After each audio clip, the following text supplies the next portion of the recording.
Good morning, my Teaser King fan. Bobby, I see you're here. I was just watching a little Eon this morning, just to any new news. And I got some good news for you, Bobby. He's saying silver, be hundreds and hundreds of dollars. We're just waiting. So the city, which I think was here, and avocado. And then the General Chow will make its appearance shortly after that. I'm hungry.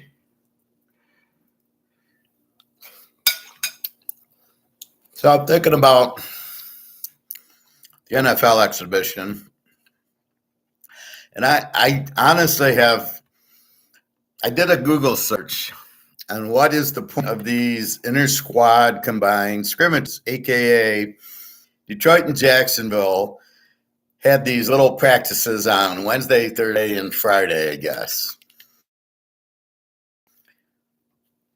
And then they hold out half the starters on yesterday. And then they try to say, well, we had the inter-squad scrimmages, so I don't need to play my guys.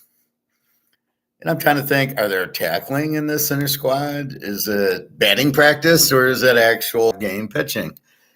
And I'm trying to understand what the fuck is going on. And there's no tackling. It's kind of like you go up to the guy and put your arms around him, but you don't tackle him. Okay, and this is supposed to be getting your players ready? Are they going at game speed? Are they getting the ball and the clock's running up and do a 6-minute drive running the ball down the field? I doubt it. Sounds like they do a play. You go back, relax, huddle up, call the next play. Then I see there's no tackling. You cannot tackle in these things, or they just choose not to for safety reasons. I'm getting real sick of this woke crap in football about we don't want anybody to get hurt. Let's not have a kickoff. Let's not have a punt. Now you can call a fair catch at the 2-yard line and get the ball at the 25. What kind of crap is that? First of all, there's those, you shouldn't have, I don't think you should have fair catches on kickoffs, but maybe I'm wrong. Maybe that's okay. But that's where the ball is. So I can wait for a fair catch, not touch the ball. The other team grabs the ball and scores what would be a touchdown, but it won't count because I called a fair catch. I just don't know. I don't get it. I don't get what the fuck's going on. You're killing this sport like you're killing baseball with this timing thing. So much between the batter's got to be in the box and the pitcher has to throw, and he can only throw over what? 1 time, 2 times to first. What the fuck is this? Oh, we start the 10th inning with a guy on second. He's got to earn his way on second. You can't just give him second.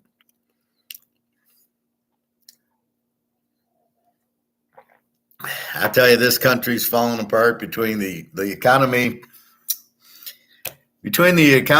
and the sports. It's getting pretty sad now. The movies are all going woke. Disney, who the fuck would have stock in Disney? They're gonna go out of business. Who wants to even go to the theme parks?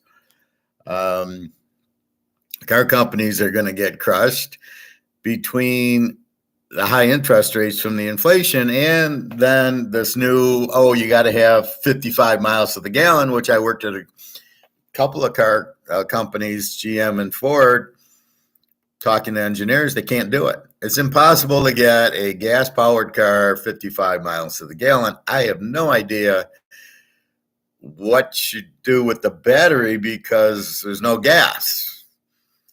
Do you have gallons? So, I mean, if you think about it, in these gas-powered, in these electric cars, you're not putting gas in the car. So how are you measuring it? Based on you get 300 miles to the battery? And then Biden's sitting there going, you got to get 55 miles, which is an impossibility. So he's trying to put the car companies out of business or make them just electric and make us just buy electric, which goes against everything that Adam Smith and Say's law says, which is free to choose. So it's really disgusting what's happening. All right, week one. I have posted my games week one. There's one I want to probably add, which is UTSA in Houston, which all of a sudden I don't see a line. So I went into Google and I said, what's the line on the game? I think FanDuel or somebody had it. And they had it from UTSA -1 to Pick'em, and there was one with Houston -1. Now, I want UTSA as the dog. So I don't know what to do with that, and I don't know if you can find a bet on it. So I got to wait until that'll come on the board. But definitely we like UTSA there. So I got one lock posted and about 4 other bets on there. And then I show it by units. So I say, well, this is 9 units, 12, and this is 15, whatever it is. And what you've got to figure out on your own, on your side, is I got a $2,000 bankroll. So it's all about building your bankroll. That's how professionals do it. I got to build my bankroll, and then it's about not only building the bankroll, but then it's about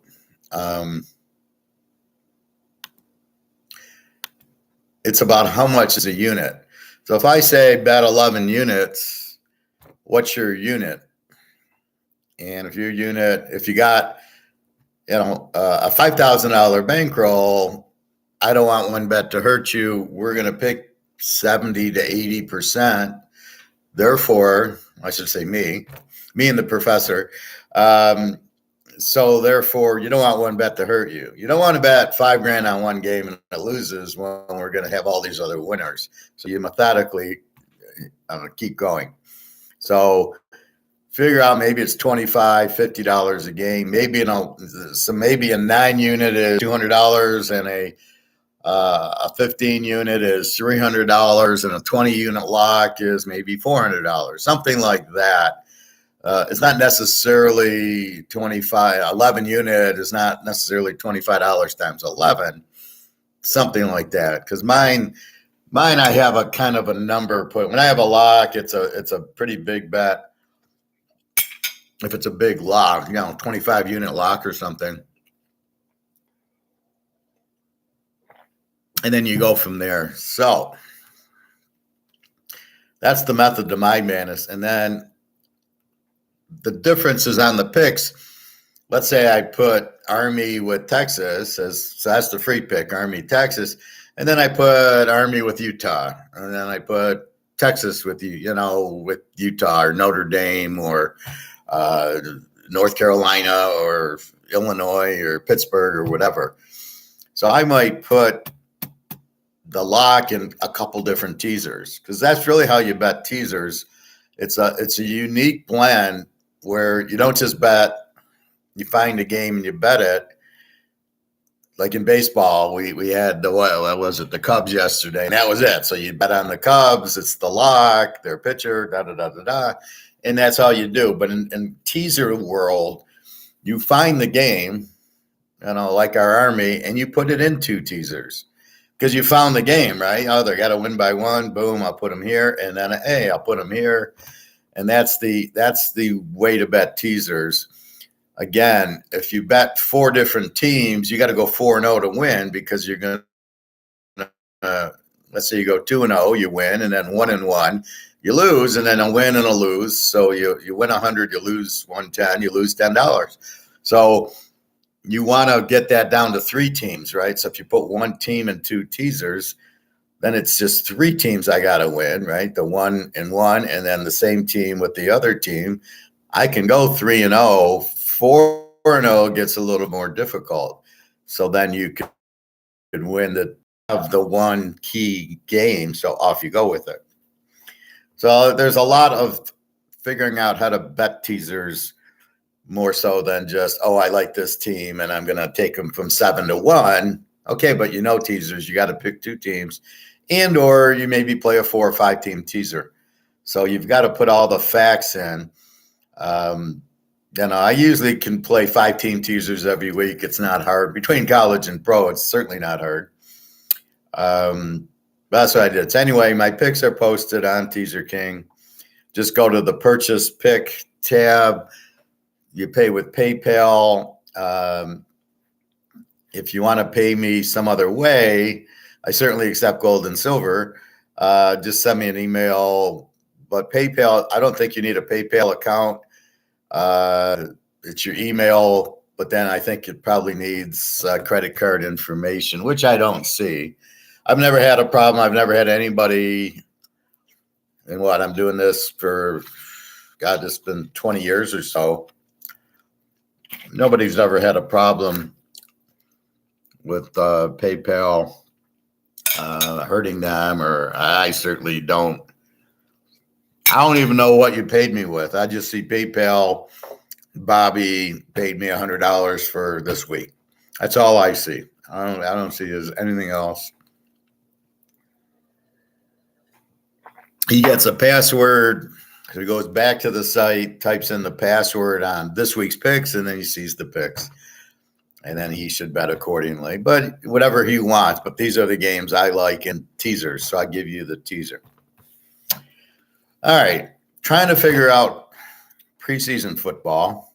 And then we're going to do Agon after this, Bobby. So trying to figure out preseason football. I don't know how to figure it out because if Fields plays and, what does it mean? I mean, he's not playing the starting defense on the other team. Maybe he is, but probably not. So it's all the reserves on defense. So he's not playing an NFL stud defense. So I don't know what it means. It doesn't mean anything. But if he does bad, it means something, that he can't go against second, third, and fourth teamers and do anything. But then his problems, does he have his starting offensive line? I think the coaches are clueless when it comes to preseason. I think they should be playing their starters the whole first quarter for continuity. Get your running game down, get your passing game down. You play your starters that whole first quarter, especially in this last one with a bye the following week. So week 4, nobody's fucking playing. These inner squads do not get you ready. I guarantee you, when week 1 comes, it's a whole different animal than playing these little inner squad Detroit against Jacksonville practices. I was watching a play yesterday in the Lion game, and the Lions guy caught the ball, and he dives for the ball, and the 2 Jacksonville defensive backs don't touch him. Because in college, once you're down, you're down. These idiots don't know it's the pros.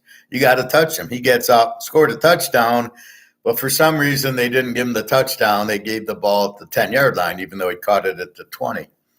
It's a really strange thing. This is how stupid, this is how bad the coaching is. How does a guy, now I never played, I know you got to touch him when the guy's down in the pros. He's not down until he's touched. And yet 2 defensive players went right by him and didn't touch him. And he got up, and as he should have, and ran. The refs blew it because it should have been a touchdown. He ran into the end zone, should have been a touchdown. But that's how stupid these guys are. That's how bad the coaching is. How does a guy, even in college, not know you got to touch a guy in the pros? I mean, come on. That's ridiculous. Then you get to the pros. Does the coach actually have to tell you, oh, by the way, in the pros, if the guy's down, you got to touch him? Really? You have to tell him that? That's like when Deshaun Jackson kept going to have a touchdown and drops the ball at the 1-yard line to spike it. And he runs in the end zone with the touchdown, and he hasn't scored because he didn't.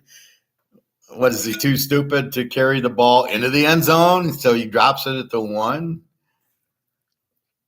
I mean, these guys, really? You don't know those basic rules. Okay. So A lot of bad coaching. So let's go to the games, and we'll run them down. We got New Orleans and the San Diego today, and then Baltimore and Washington tomorrow. What they're dicking around with the Monday night game. Yeah, like a lot of people are going to watch Baltimore and Washington. So I think we touched on Cleveland, Philly, Carolina, the Giants, Cincinnati, Atlanta, because those were Friday, and I think I touched about them yesterday. So let's go Jacksonville, Detroit. Jacksonville wins 25-7. And so you have no Lawrence. Well, he doesn't need practice? Really? Hey, did you watch that first half of that playoff game when he threw 4 interceptions? But I don't even know if it matters because, okay, so you got C.J. Beathard, 12 of 20, and Nathan Rourke, 10 of 12, the Ohio kid. What does it mean? So when you start analyzing it, okay, Beathard from Iowa, 12 of 20, 138, 1 touch, 1 interception. Nathan Rourke, 10 of 12, but he's playing against third and fourth stringers. Does that mean anything? And that's where I'm really like, I don't even know what you do with these preseason. I don't know how you bet it, but I don't even know what you do with it because it's well, to quote baseball, it's like a guy in Double-A pitching and you hit him, and you hit 3 home runs off of him. What does it mean? He's not a major league pitcher. He's not a Triple-A pitcher. And so that's what – so Beathard goes 12 of 20 against backups. Is any of the starting defense playing? I doubt it because they play in practice. And this is where these teams are going to get crushed. They're not ready. They're not have – you cannot rely on this practice, which I guarantee you haven't seen it. They're running a play, and then they're going back to the huddle, and they're discussing the next play. I doubt very seriously they're going as if it's a drive down the field. They go, they run, the guy gets tackled, and then they huddle up and call the next play, and they got the 25-second clock. Not only that, but they're not even tackling. So there's no tackling going on. What the fuck is that? This is tackle football. And then so are they in game shape? No. This is why week 1 and 2 are really difficult because you're getting guys that are not in game shape, except for Mahomes. Mahomes played had 12 of 14 for whatever. See, this is why they win the Super Bowl. Mahomes is playing in these games. He's getting his rhythm down with Kelsey's playing and Chocolate Eclair's playing. All these guys are playing for Kansas City. But Detroit, Nate Sudfeld, 9 of 18. This guy sucks. And Teddy Bridgewater, 5 of 11. So Teddy just comes here, doesn't know your schemes, just gets here, 5 of 11. Oh, he's ready? Well, he'll work on it. He's not going to work on it in practice because you're going to have Goff, who sucks, work on it in practice. So why isn't Goff out here playing the whole first half? We only got one more game. So here's the idiot lying coach. Well, I didn't play my starters or my star rookies, which I don't think he has any. Gibbs is not going to be good. And the tight end, all of a sudden the tight end's good. Tight end's not funny. See, this is the amazing part about the Lions. They could have had the 2 Philadelphia defensive players who start on Philadelphia from Georgia. They don't draft them. They trade up to get the wide receiver from Alabama, who's a bust. He'll never play. He's fast. Oh, yeah, you can't find a fast receiver. You had to trade out 2 defense. Then you have one of the worst defenses in the league. So you got a receiver that played in 3 or 4 games, had 1 catch last year, and now he's out 7 games for gambling. I'm beginning to think these Alabama guys play at Alabama, and then when they get to the pros, none of them play. Julio Jones, injured for 6 years with the hamstring. Waddle doesn't do much. Devontae Smith doesn't do much. roughs or toughs on Oakland. He killed somebody. He's gone to prison. I really haven't seen an Alabama. See, this is the difference. LSU, what do you got? Jamar Chase, Jefferson, Chocolatey Clear, Burrow, all these guys, when Patrick Peterson, Honey Badger, they all are superstars in the pros. The Alabama guys never are. You name an Alabama receiver as good as Chase and Jefferson, you fucking can't. Maybe Julio Jones for a year or two. Not Jefferson's going on year, 3 or 4, and he's a superstar. He's the best receiver in the league, and there's Chase right behind him. Far better than any of these Alabama guys, which is why I say I'm looking at what I see. So, again, I think these Alabama guys, there's no fucking way. This guy knew he couldn't gamble. So he looked for a way out. So he gambles and says, oh, I didn't know.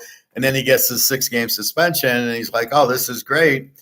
I won't play. So he finds a way out. Then he gets a hamstring injury. Looking forward to seeing Army. Yeah. I always love the Army. So they just don't. Well, they look for a way out. So I think this Alabama guy looks for a way out. Gets the suspension for gambling, which you're telling me he doesn't know he can't gamble.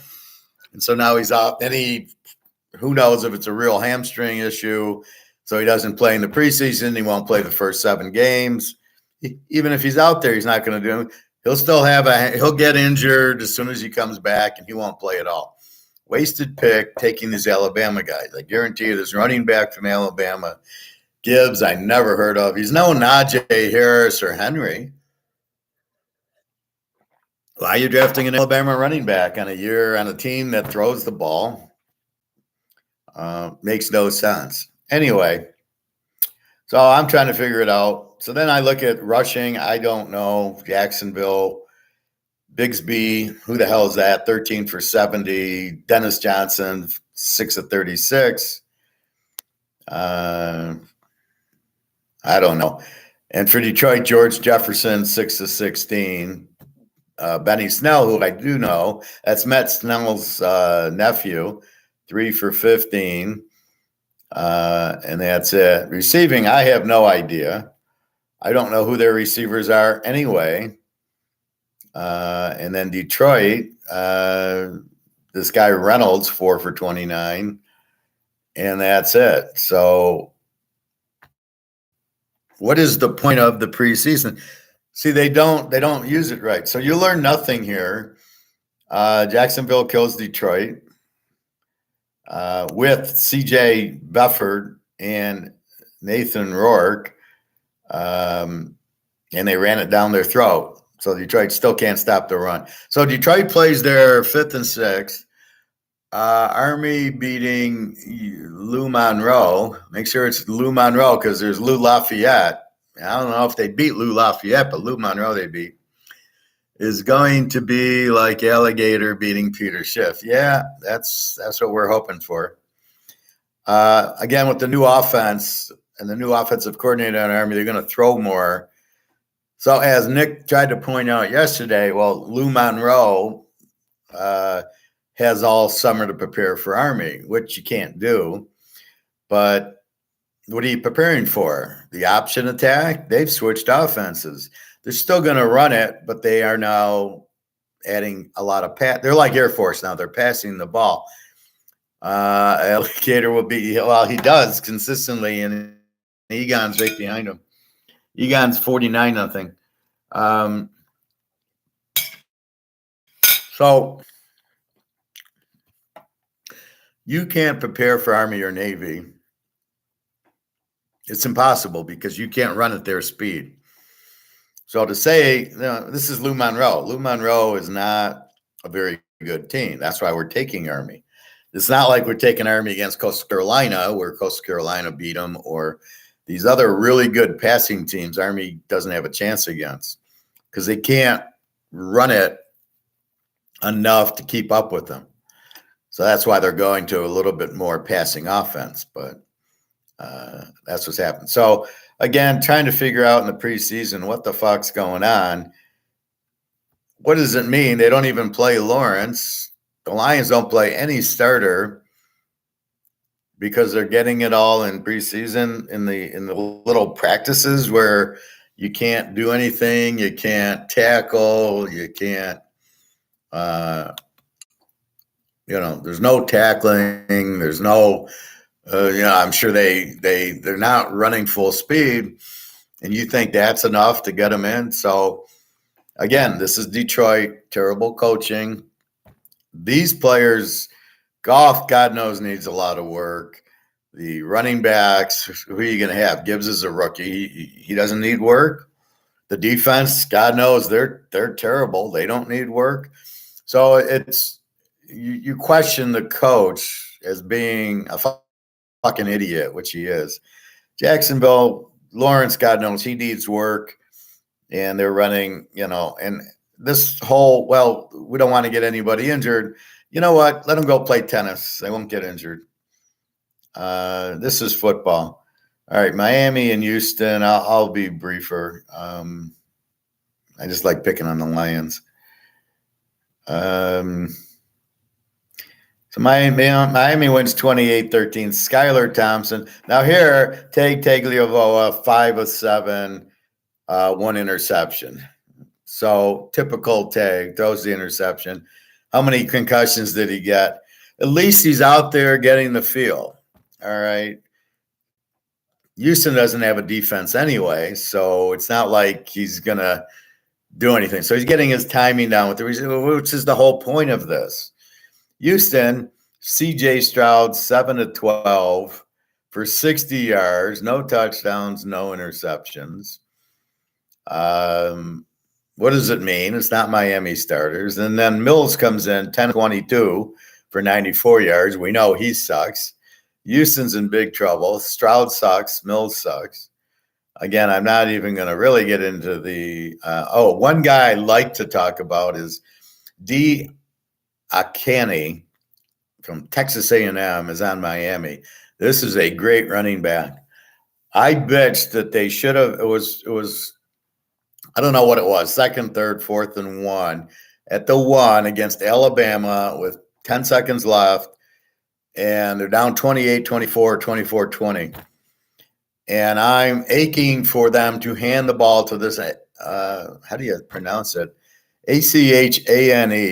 Achane, Acne, whatever. There's no way they would have tackled him because you couldn't tackle the guy. He's got moves on moves. This guy's a very good running back.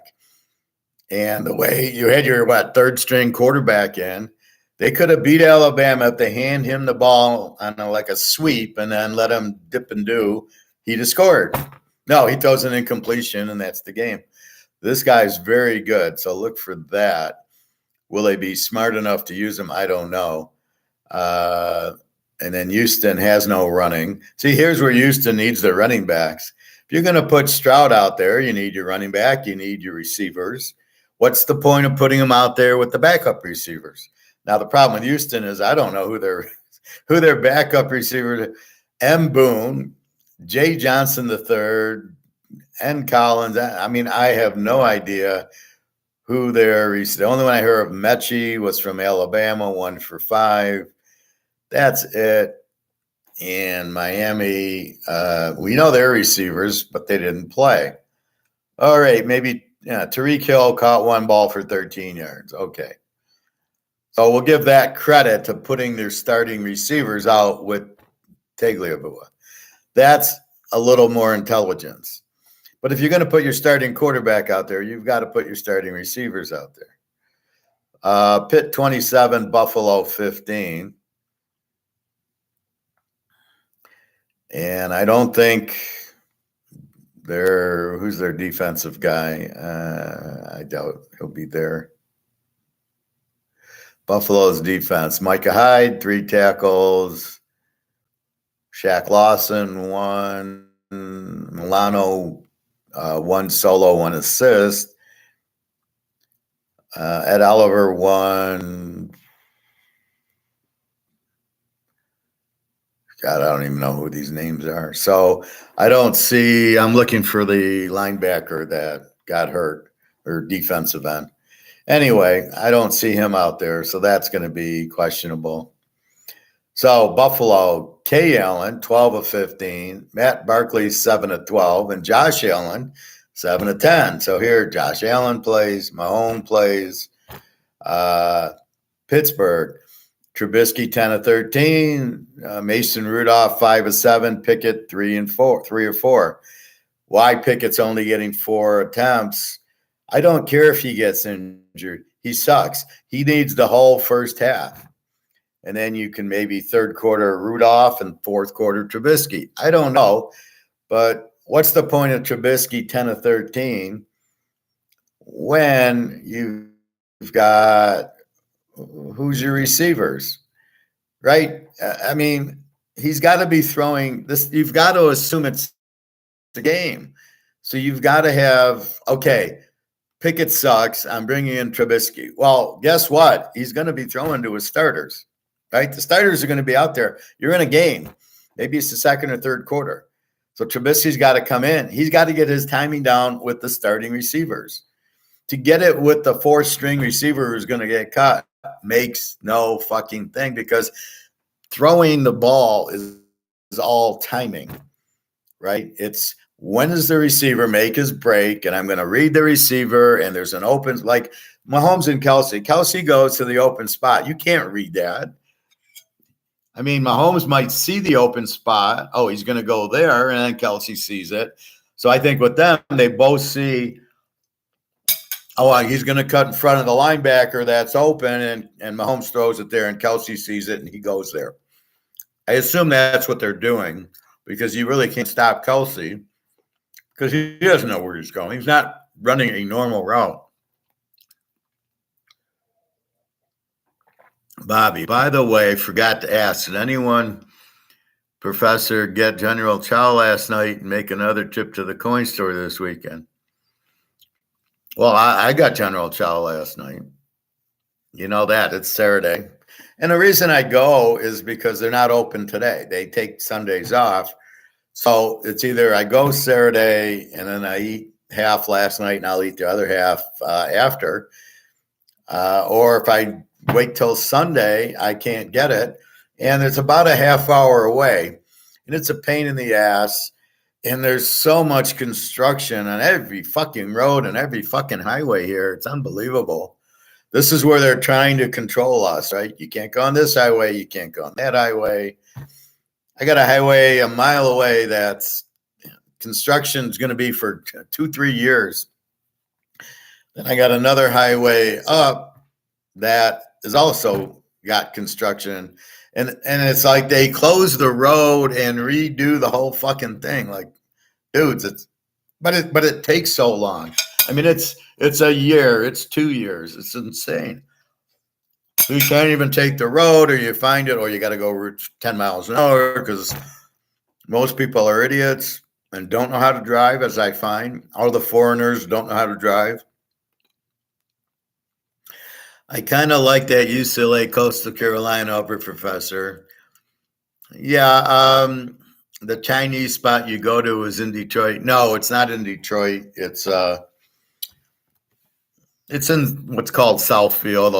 You know, we have a bunch of cities here. So I'm in Novi, there's Livonia, there's Southfield. Nobody goes to Detroit. You only go to Detroit if you want to catch a Lions game or a Tigers game, or if I go to the casino. The casinos are downtown. And it's drive to the casino, park it in the parking structure, and leave and jump out of the parking structure and go right to the highway. That's it. But no, you don't go into Detroit for anything. I used to work at the RenCen because I was working for GM. I hated it because the traffic, and then you didn't park in the structure. You parked in this, a half mile away. So you would park and then you would walk like it took you 10 minutes, and then you going up the elevator. And I'm like, hey, when I get there, clock starts. If I'm there at 7:30 and I get to my desk at 7:45, I got there at 7:30. That's ridiculous, making the park. Coastal Carolina, UCLA, I do like the over at 64. But there's unknown. I know McCall, and they don't have a defense, and they have a new coach, Coastal Carolina. UCLA, we know the coach, not going to have a great defense, but he will. We don't know who the quarterback is. There's a kid from Kent State who got there, who I don't know if he's going to be the starter or some other kid, but it's the system, so he should do well. I would think it's an over for sure in week 4 or 5. It's an over. It's an over type game because neither team is a defense. And again, you got McCall. It's just who's UCLA. If it was Thompson Robinson, it's easily an over. I think it's an over, but we got to really see that UCLA quarterback. It's new, so he's got to figure it out. I'm sure they practice full speed with the regulars and the offensive line. I would think it should be a high-scoring game, but the UCLA ones, the USC ones are better because you've got the quarterback's been there. And you know they don't have a defense, and you know USC, they're gonna score a bunch and give up a bunch. So to me right now, USC is a better over than UCLA, but it's probably not a bad over because of Coastal Carolina and McCall. Right, McCall is an over almost every week because they don't really have a defense and they got a great quarterback. So it does exactly. It's like Miami of Florida. It's the perfect over team. The dealer you worked at was in downtown Detroit. I didn't work at a dealer. I worked at GM, and they were located in the Renson. I don't work for dealers. I work like now at Harley. I'm not working for a dealer. I'm working for headquarters in finance. I'm working for the finance department. But I never work at a dealership. I don't want any part of that. How is it, by the way, does Detroit have a lot of homeless? Well, there's a lot of poor people here. And as the car because what happened was they came up from the south to work at the car companies. So you work on the line at Ford or GM or Chrysler, and you'd make, I don't know, at the time, $20 an hour, which was a lot of money. And but what do they lay off? They end up laying off. Let's go into economics for a second. So you base your income on your skill set. Well, if you come in to turn light bulbs or turn screws or put a door on, what kind of skill set do you have? So when they lay you off, you're not skilled. So you go, I'm going after this finance position that Howard's going after. You know Excel? No, but I know how to turn a screw in a light bulb. So the homeless come from no skill. I don't know why it's so big in LA. You would think those people have some skill, but I think there it's just very expensive for housing, right? But in this case, it's when they get laid, like they're about to lay off, or UAW is about to go on strike. In the middle of inflation, in the middle of a recession, in the middle of Ford losing their ass on electric cars and GM and the whole car industry going down the tubes because they're trying to go to electric and there's no buyers, UAW wants to have a strike. Are you out of your fuck? Talk about the worst time to negotiate. It's there. So I don't know what the fuck, but I don't know that there's a lot. I don't see, like where I live, any homeless at all. I live in an apartment complex, and I drive through other cities to get to the gym and get to the Chinese. I don't see a whole lot of homeless. Maybe downtown Detroit, but that would be the reason there would be is if they work down the line and they lose their job and then they don't have a skill, so they can't make it. That's Adam Smith. So I worked at what's the Renson, which is the Renson is the big building that you see when they show Detroit. It's the only nice building downtown, and that's where GM's headquarters are. So I was working contract for GM, and I had to go down to the Renson, and it's in an office and desk and chairs. I mean, it's a nice setting. Let's see. Yeah. So, Bobby, the only time I go to Detroit would be if I was working at the Rent Center or to go to the casino, because I won't go to a Tiger or Lion game. You'd actually have to pay me to go to one of those games. I would prefer, if I'm driving down, go to the MGM and go play poker. Wouldn't even waste my time watching the Lions. Let's see.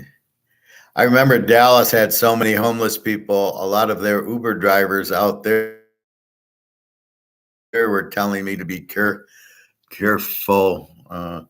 Yeah. But overall, I liked it. Just didn't expect so many homeless to where they took up 90% of the city's population. This is a big problem. And from what I understand, is they're actually getting paid, the governments, to keep them homeless. I don't know. It seems to work. Look at us. We have homeless people. Seems really weird. But this is a Fink and BlackRock thing. They're making the houses expensive, and I don't know what's in Dallas that there'd be that many that they wouldn't be able to find jobs. That's how the companies are moving there. And then, are they doing it are people homeless on purpose? I can't imagine that. So I don't know where that's coming from. Why are we talking about homeless people, Bobby? Let's get back to football. So Buffalo, let's see, where am I at? Pitt and Buffalo. So Josh Allen played, Trubisky, Pickett play, Latavius Murray and Cook running backs. Najee Harris 2 for 6. That's what you get them out there and let them run and get your starting offensive line. God knows they need it. If you're worried about your offensive line getting injured in a preseason game, why are you coaching football? Go coach golf. I've never seen people so worried about injury in my life. It makes me sick. You're playing football. You're going to get injured. It's a fact. If you don't get injured in the preseason, believe me, by the end of the first game, if you haven't played in the preseason and you play a full game, everybody on the field's injured. They either got hamstrings, knees, ankles, or shoulders or something, because you're not in condition to play the whole game. It's so stupid. Receiving, Kincaid. D. Kincaid is a tight end from our Utah. He was All-American. He's a fabulous tight end, but Utah's got a better one this year. He's up for the whoever, tight end award, John Mackey, whatever. So Utah has good tight ends. So this Kincaid will be good. This will help Buffalo on the over, because I still don't think they have a defense. Stephon Diggs caught 2. I don't know who this Mims is, and that's it. Pittsburgh. Freiermuth caught 1. I think McFarland might be a starter. I don't know. I don't know that much about it, but that's what you're looking for. Well, yeah, we do talk everything in here, Bobby, but in the middle of football, I guess it's preseason, so you can interrupt me. Indy 24, Chicago 17. So we would think Fields and Richardson, but it's not what we get. Fields is so good because he was 3 of 3 for 125 on 2 screen passes. So he throws a screen pass to the 2 guys for 80 yards and 60 yards last week. So he goes 3 of 3 for 125. They're 5-yard passes. They won't work in the regular season. So no Fields. Peterman. Are you really going to play Peterman? Some Bagant guy and P.J. Walker. Okay, what is the point of this? Where Indy's got Ellinger and Minshew. Minshew, again, a nice game, 13 out of 15. So your starter should be Minshew, but it's Richardson. But we won't give him any practice. Well, he just gets little practice throws.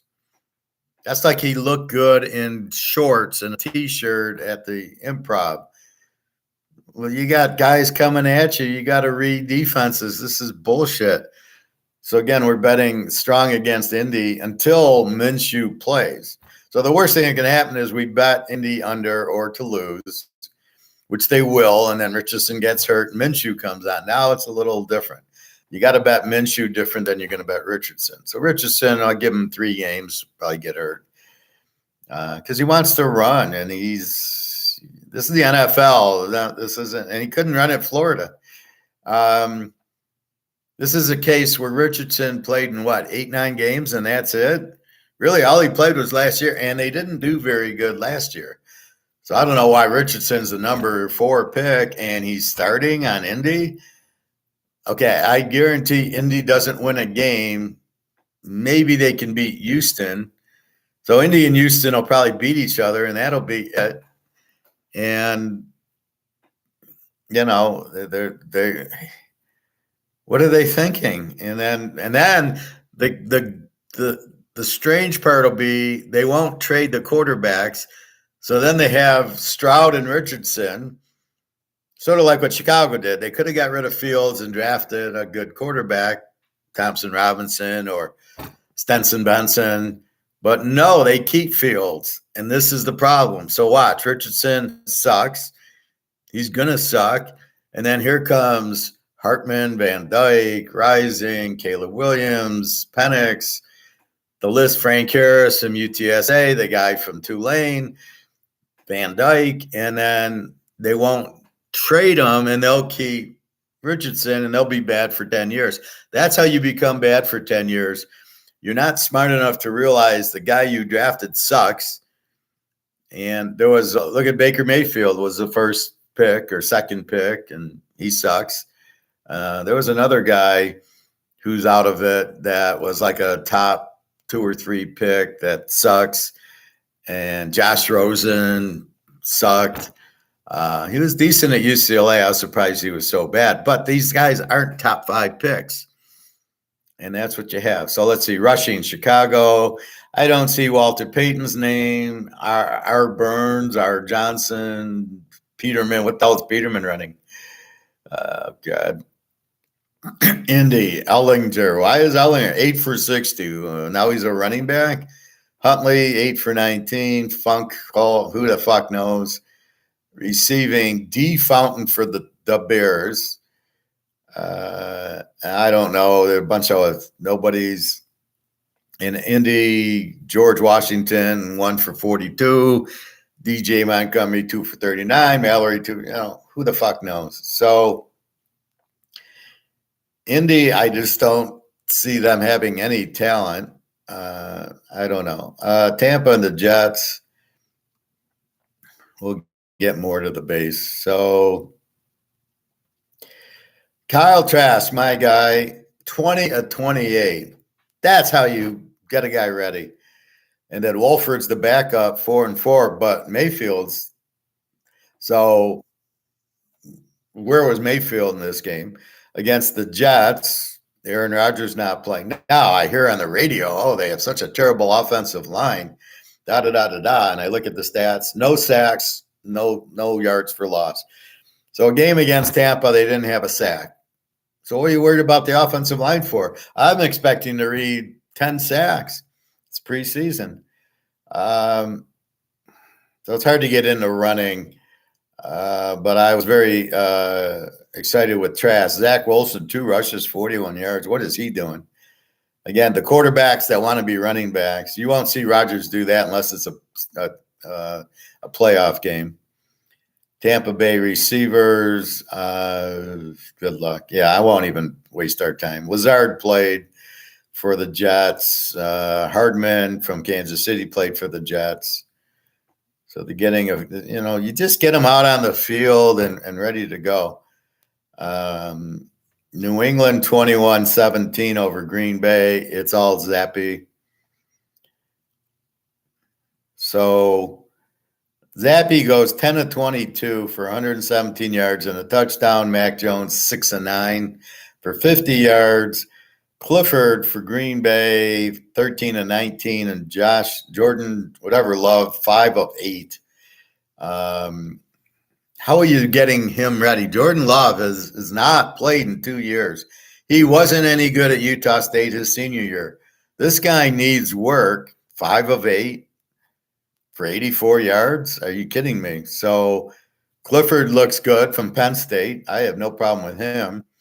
I don't know. Running backs. Dillon for Green Bay. I know him. And then Bobby, your boy, Boutte, 2 catches, 49 yards, a 42-yard touchdown. How did Cincinnati not get Boutte? I don't understand it. So I'm a little worried because this makes New England not the under team we think they are. If you got Boutte out there, and Smith-Schuster's on the team. So I'm a little bit worried with Boutte. They play Philly the first week. So it's Georgia against LSU the first week there. Green Bay's got nobody. So, again, you don't learn much. Zappy gets some good reps in. Clifford, Love needs a lot more. So does Jones. How you only let these guys throw 8 times so they're not hurt? I want them to get hurt. I'd rather have Zappy and Clifford in the game. Let them get hurt. These guys aren't ready. I don't know what to do with Green Bay, Chicago. I'm not getting any information about them. And if Zappy were to start against Philly, I probably wouldn't go under on the game. Unbelievable. Tennessee, Minnesota. Now, Tannehill should be the starter, but he hasn't played. God knows he needs reps. I love when they don't play the quarterback like they think he's ready. I mean, fuck, what are you watching? Do you not watch the games where your team can't get a first down or what? And Malik Willis goes 10 of 17 for 85 yards. Yeah, he's ready. The other guy, Levis, got hurt, didn't play. Where's Tannehill? He doesn't need reps. Minnesota, where's Cousins? God knows he needs reps. Mullins, 13 of 23, and Jay Hall, 4 of 7. So Minnie's got no quarterback, neither does Tennessee. Then you look at rushing. Guy named Chestnut, I never heard of, 13 for 98 for Tennessee. Malik Willis, what is he doing? 11 for 91. So he throws 10 of 17, and then he runs 11 times. You got big problems at Tennessee if you're going to do that. And you got a guy named Chestnut running for 98. I don't want Willis running 11 times for 91. So now I can see they're Baltimore North. They're going to be under anyway. Minnesota was this rushing. Their runner didn't play, Madison. They get rid of Cook. I don't know what they're doing. God, I don't have a clue. The receivers on Tennessee, Minnesota. I don't see Jefferson. That's all they got. So what did you learn there? You learn Willis sucks and wants to run, and Minnesota has no quarterback besides Cousin, who's not a good quarterback anyway. All right. Now, this is why Kansas City wins the Super Bowl. 38-10 over Arizona. That's not the reason. But if we look at the box score, Mahomes, 10 of 15, 100 yards, and a touchdown. Holy fuck, Mahomes, the superstar, the best player in the league, on the Super Bowl winning team, goes 10 of 15. Yet, you don't see the Lions quarterback, you don't see Fields, you don't see Richardson. What the fuck is going on in this league that the guys who need the work aren't playing, but the best player in the league, Mahomes, 10 of 15 for 105 yards. Unbelievable. Shane Boucher, 10 of 10. Gabbard, who I hate, 7 of 8. And then Arizona, this is the problem. Since they don't have Kyler Murray, it's Toon, 12 of 24. Blau, 3 of 4. And Colt McCoy, 5 of 8. Arizona's going to be with Houston and Indy fighting it out for the number 1 draft pick. They'll be an under or a Z because they have no offense. Clayton Tune from Houston is not going to get you. He's 12 of 24, 133 yards. That was it. KC, Chocolate, Edwards Eclair, 4 runs, 10. McKinnon 1, and Perrine, 6 for 41. KC's treating it like it's a regular fucking game. Arizona, nothing. Tune, the quarterback, 6 for 35. James Conner from Pittsburgh, 2 for 15. Okay, I give him credit for that. Receiving, Van Scantling, starter for KC, 1 for 21. Kelsey, 1 for 20. McKinnon, 1 for 30. Edwards Eclair, 2 of 8. So Perrine, 1. So the players are playing for Kansas City, and they win Super Bowls. And then look at these other teams: Fields, Richardson, Goff. They don't play. The Lions don't play their starters, and Kansas City's playing Mahomes, Kelsey, Smith-Schuster, everybody. What the fuck? They know. You think Mahomes needs this? But he does. He probably says, let me play. I need to work on my timing.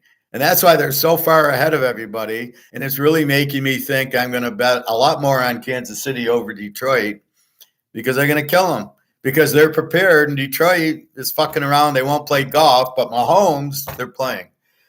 So you figure out why Kansas City wins the Super Bowl every year. It starts right here. Frisco, 21, Denver, 20. Bobby Chestnut, hilarious name. Shake my head. There's a street here in Clearwater called Chestnut. Yeah, I'm sure there is. Blaine Gabbert is in Arizona now. What the fuck? Didn't know he was still in the league. Well, might be. He's got a brother at Miami of Ohio, so I'm looking for him to be toast. So let's go. San Francisco wins the game with 3 seconds left. Jake Moody from Michigan kicks a 32-yard field goal. They were saying he was really choking last week. So because they gave him a third round, he was a third round draft choice. Denver, Stidham, 12 of 17. Russell Wilson, 3 of 6. Not really looking at his stats more than Russell Wilson's out there. Trey Lance. Now, Brock Purdy plays 4 or 5. Probably needed a little bit more work. Darnell, 11 of 14. And here's Trey Lance, 12 of 18. A touchdown and interception. Playing late in the fourth quarter against Denver's 4th string. So he goes 12 of 18 against the 4th string. This is where I'm saying, what do you learn about it? Is he going to get – Darnell was 11 of 14, and Purdy's your man. He's 4 or 5. So you're not getting rid of Purdy. So it's between Darnell and Lance, and Darnell's killing the guy. And that's where the coach is okay. He's a terrible game coach. As we saw, his Atlanta team couldn't hold off New England because they decided to throw the ball with 3 minutes left in the game, when all they had to do was run the ball 3 times, kick a field goal, and ice the game and kill the clock. No. We're going to throw. He doesn't even understand you run the ball late in the game when you got the lead and you're in field goal range. Unbelievable. He did that twice. He did that with the Rams. San Francisco, Kansas City. He's got him by 10. Same thing. And then he starts throws interceptions. Mahomes hits him on the big pass. What the fuck was he doing? Anyway, Denver rushing. Again, Perrine. He's on all these teams, Perrine. Stidham, Burton, DiNucci, Jones. I don't know. Russell Wilson, 3. Some McLaughlin guy, 7 for 45. 49ers. Nobody really. McNichols, I don't know. Mason, receiving. Denver, Jerry Jeudy, 1 for 5. Humphrey, 3 for 30. I have no idea. Frisco, Deebo Samuel, 2 for 39. Snead, 2 for 32. Ayuk, 1 for 15. And you wonder why these teams win. Here's the preseason, and you got your regulars out there. Purdy, 4 or 5, going to his receivers. It's the only way you're going to get time. You can't throw to the 3rd string. And your 3rd string guys throwing to your 3rd string guys. What's the point of that? Oh, we want to observe our player. No, you don't. You're not observing anything. Your 3rd string quarterback throwing to your 3rd or 4th string receivers against the 3rd or 4th string defense in the second half is absolutely meaningless. You're not seeing shit. If the quarterback can't throw the ball in against this, what's he going to do against the starters? So again, nothing there. Oakland and the Rams. Oakland wins 34-17.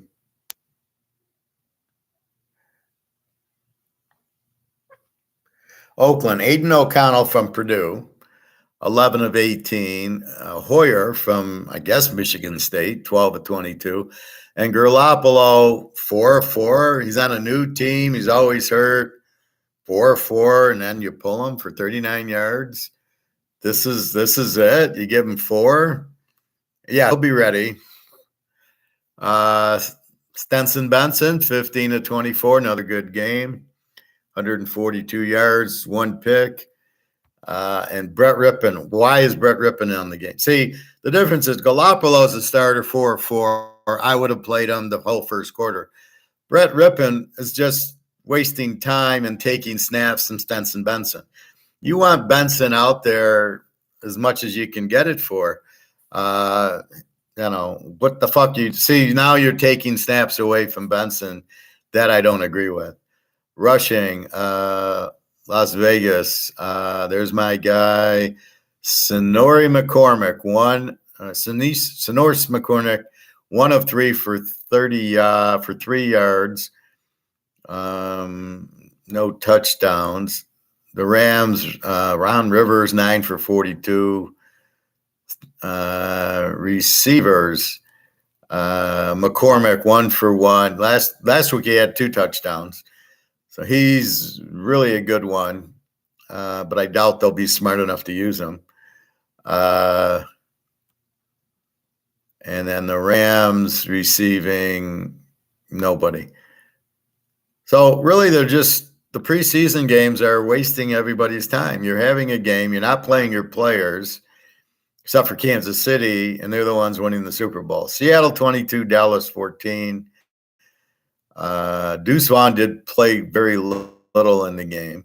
Will Grier, 13 of 18. Cooper Rush, 9 of 14. Will Grier, far better. Threw an interception.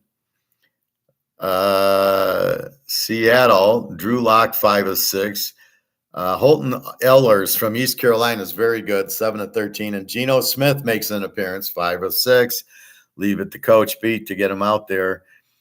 That's fine. And then Ehlers, he's probably your a better backup than Locke.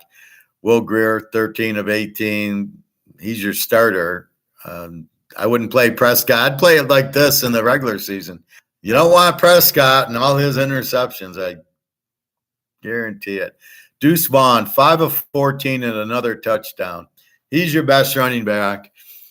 Far better than Pollard.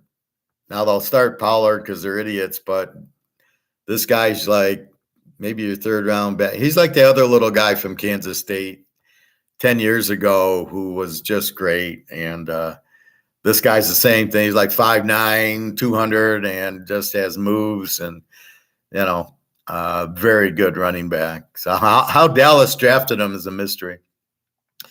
Seattle, Ehlers ran 7 times. That's not good. Zach Charbonnet, UCLA, 3 for 31. DJ Dallas, been injured, 5 of 9. Receiving, I don't recognize any of the boys. And Seattle, Smith Njigba, the Ohio State guy, Coach Pete's got him out there, 3 for 58. Where the Lions don't play their starters, but here's Smith Njigba, 3 for 58. Tyler Lockett, 1 for 6. I don't see the other guy. So they're Coach Pete. You got to play the guys.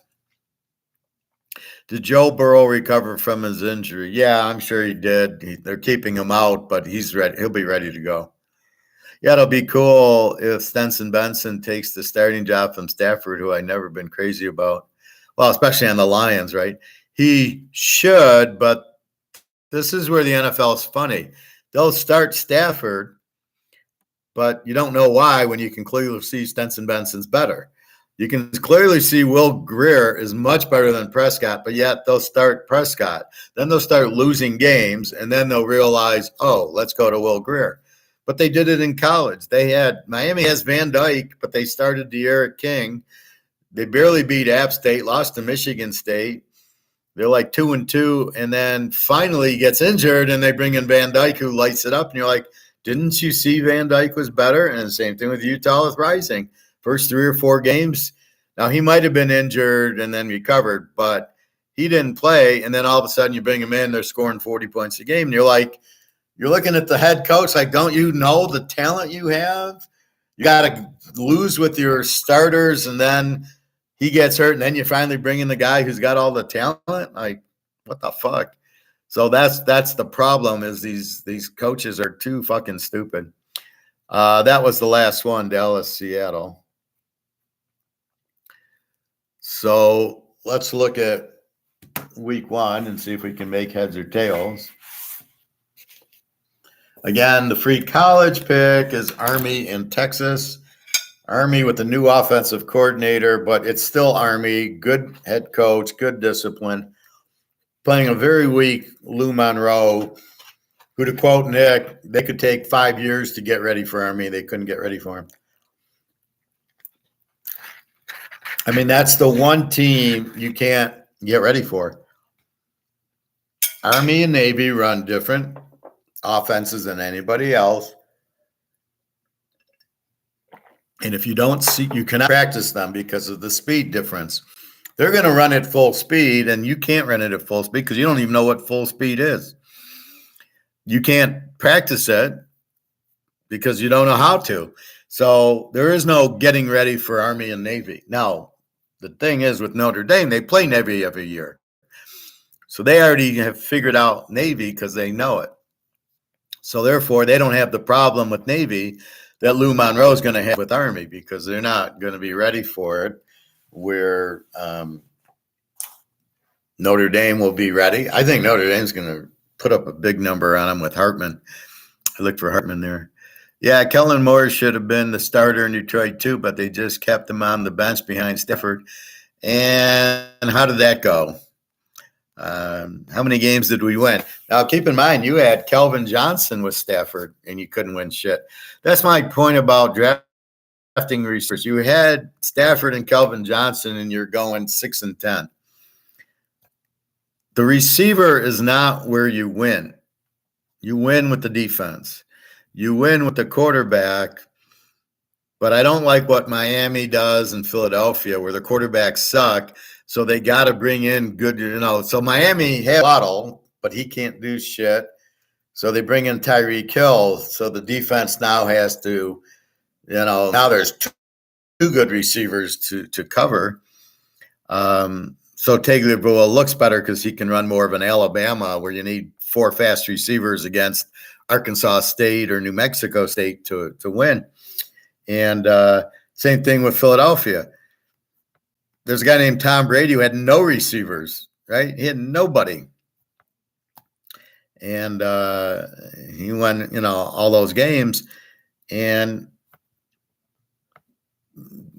basically, I don't get where Philadelphia's got to go get Brown, and they got Devontae Smith for Hurts, and they're still not using them. They're running up the middle on push me, pull me type of bullshit, which I really don't understand. The Philly offense, you run Hurts too much. It's like Josh Allen. Let's see, who wins the Super Bowl? It's Kansas City. Mahomes doesn't run. He might run on 3rd and 7 in the playoffs to get a first down, but he's not looking to run. He's trying to hit Kelsey. He's trying to hit Smith-Schuster, the other guy, or he hands it off to Chocolate Eclair and Pacheco. He's not looking to run, where Lamar and Fields and Richardson and all these guys are looking to run. They're not looking to throw, and I've never seen any of those guys do anything. You don't win with it. So I don't know what the point. I don't know why Richardson's your starting quarterback. He can't hit the broadside of a barn. Why is he your starting quarterback? What did he do at Florida? Did he beat Georgia? No. Did he beat Tennessee? No. Did he beat Kentucky? No. What the fuck do you see in him that all of a sudden he's going to be good? in the pros when he sucked in college. He wasn't anything in college. And yeah, Bobby Kellenmore, I bitched about the guy from UCF, from South Florida, Flowers. I kept bitching about. You watch those games, and this guy's clutch. He's a winner. I remember that bowl game that he came with a minute left, and he threw a nice 50-yard pass for a touchdown. Game's on the line, and then nobody takes him. I mean, it's just you just sit there, and then you got Blaine Gabbert in the league and Peterman, and you're like, what the fuck? This is who you found? I mean, it's unbelievable. And then they overvalue the Oklahoma and Alabama and Ohio State quarterbacks. No Ohio State quarterbacks done shit. Very few Alabama, besides Joe Namath and Ken Stabler, have done anything. And Mac Jones sucks. Tagovailoa very weak. I won't say sucks, but he's not very good. And he's always injured. And Jalen Hurts had to quit Alabama because he wasn't good. He wasn't good enough to beat Tagovailoa out. Goes to Oklahoma, and it's like, well, Kyler Murray sucks, and Hurts isn't very good, and Mayfield can't beat out Kyle Trask. So these are system quarterbacks, and they take them. That doesn't work in the NFL. So I don't. These GMs are out of their fucking minds. Anyway, so let's go to week 1.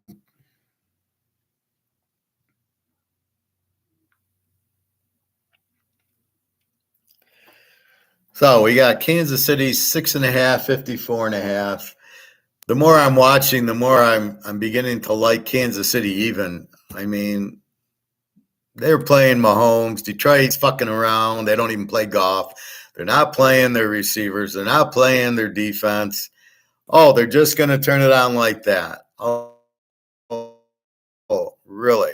Oh, okay. I watched the Tigers sweep the Yankees in 2006 or 7 or 8 or whenever the fuck. I don't know. I wasn't paying much attention. And then they go into the World Series against St. Louis and they get swept. They're not even ready because they had like a week off and they didn't know what to do and they all got flat. And that's what you get in football between this week 4 bye. Why do you need three preseason games where you're not playing your guys anyway? Why do you need a bye for week 4? And then everybody's flat because they haven't played except for Mahomes and the guys who are playing now. Unbelievable. So Aaron Rodgers will be okay. Burrow, okay, he's the exception to the rule. Believe me, there's a big difference between Burrow, Stafford, and Goff. I don't like these guys that go 4 for 4 for the game. What the fuck is that? Let them play the first quarter. And now in game 3 with the bye, they should play the first half. But these coaches are fucking idiots. He might get hurt. Well, then go play golf and tennis because this football, if they don't know they're going to get hurt in football and you don't play them, so why do you play them in week 1 and week 2? I love this pet peeve. Why do you play him at all? Why, week 1, he might get hurt. I wouldn't play these guys. Week 2, week 3, no, if you play them, they could get hurt. Why don't you rest your players the whole fucking year and then they won't get hurt? I mean, it's insane. Their logic is they're a bunch of fucking idiots. All right, so the more I'm looking, I mean, I like the game over. I don't know if Detroit can score. And I'm beginning to see Kansas City's going to kill them. Even though they get their rings and it's week 1, their Super Bowl, they don't look like they're resting. They know Russell Wilson and Sean Payton are in Denver. They know San Diego's better. They want to get to the Super Bowl. The KC's not fucking around flat. They're playing Mahomes in the preseason like they realize we got to be ready. So I think this game's going to get ugly soon. Carolina, Atlanta. So we see Bryce Young sucks. We see Atlanta. Well, let's look at the quarterbacks. Atlanta, Riddler, and Woodside. I like Woodside from Toledo better than Riddler. And if they're going to go with Bryce Young over, I don't even know, or Corral. I like Corral from Ole Miss better than Bryce Young. He had a better coach, I think. But okay, Bryce Young, he's not going to do shit. Atlanta, as I told Nick yesterday, is an over team, but Woodside's a winner. Riddler, he got in the big games with Cincinnati. He didn't come through. So I don't know. He's okay. He's not bad for what they're trying to do, but he's not, he's not an advanced quarterback like Rodgers and Mahomes and Burrow and those guys. So I don't know. It's a tough 42.5. It's probably an under because Carolina's not going to score in the game. So what you do in the first week is you look at the quarterbacks. Well, Richardson, they're not going to score. C.J. Stroud, they're not going to score. You got Bryce Young, they're not going to score. So you've got the teams with the new quarterbacks. You question Detroit if they're going to score. You cannot flip a switch. Believe me, we know that better than everybody, especially Bobby. You don't play for a week and then you're going to hit Nolan Ryan. You're going to go 3 for 4 off of them. Fuck, you'll be lucky to see the ball. You have no timing. So the Lions think that these little practices, inter squad, no tackling and don't hit me and all this shit, you think that's preparing golf? You're out of your fucking mind. I don't get these coaches. They're just fucking idiots. I don't. There's Coach Pete, the guy in L.A., and the guy and Sean Payton.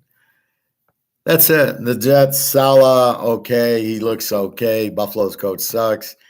Miami's coach is the towel boy at Frisco. Frisco's coach, decent, but doesn't know how to run the ball at the end of the game.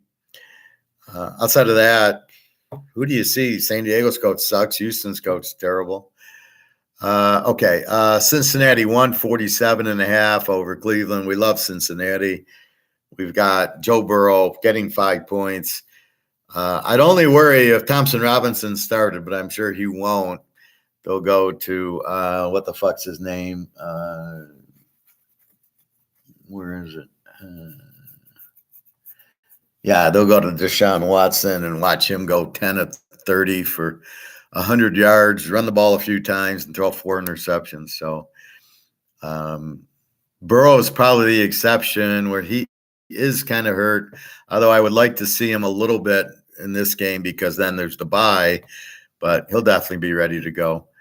But I'd wait on that bet until, okay, Burrow's ready and off he goes, and hopefully he's good for the whole game and doesn't do any stupid running where he's going to re-pull the hamstring or the calf.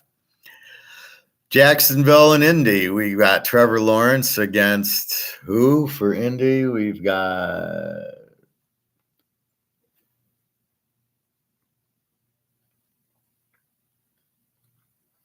Richardson. Where did I put Richardson down?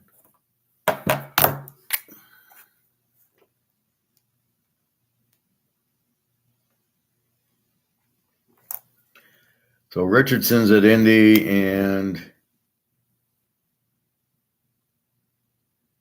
Houston has got CJ Stroud. All right. It's so hard. They're so bad. So Jacksonville, Lawrence, Etney, they got another good running back. Who knows how good their defense is? You have no idea. They weren't a great defense last year. They were an over team, so they gave up 26-27. Indy with Richardson. So Indy's not going to score, right? Indy will get shut out with Richardson. So you can either play it under 49.5, which I'm sure is a winner, or take Jacksonville plus 2.5. I think you're safer with the under because these teams in the NFL will tend to, if they get up 24-0, just run the ball. You're not going to get points from Indy with Richardson against Jacksonville here. Even as bad as Jacksonville's defense is, they'll play Richardson. What is he going to do? He'll be 10 of 25 for 75 yards. He'll run 10 times for 25 yards, and he'll throw 4 interceptions. So what are you going to get? This guy's not going to light it up on you. He's not going to throw for 3 touchdowns. So Indy, maybe they get a lucky 7 because Richardson runs and breaks a tackle or something. Or maybe he starts to punt returning. So Jacksonville should win, but I hate them as a road favorite, so I probably like the under in the game better. Tampa Bay mini 6.5, 45.5. This could get interesting. This might be an over. If we get Trask against Cousins, Jefferson will be there. Tampa, I don't know their receivers yet, if they're still there.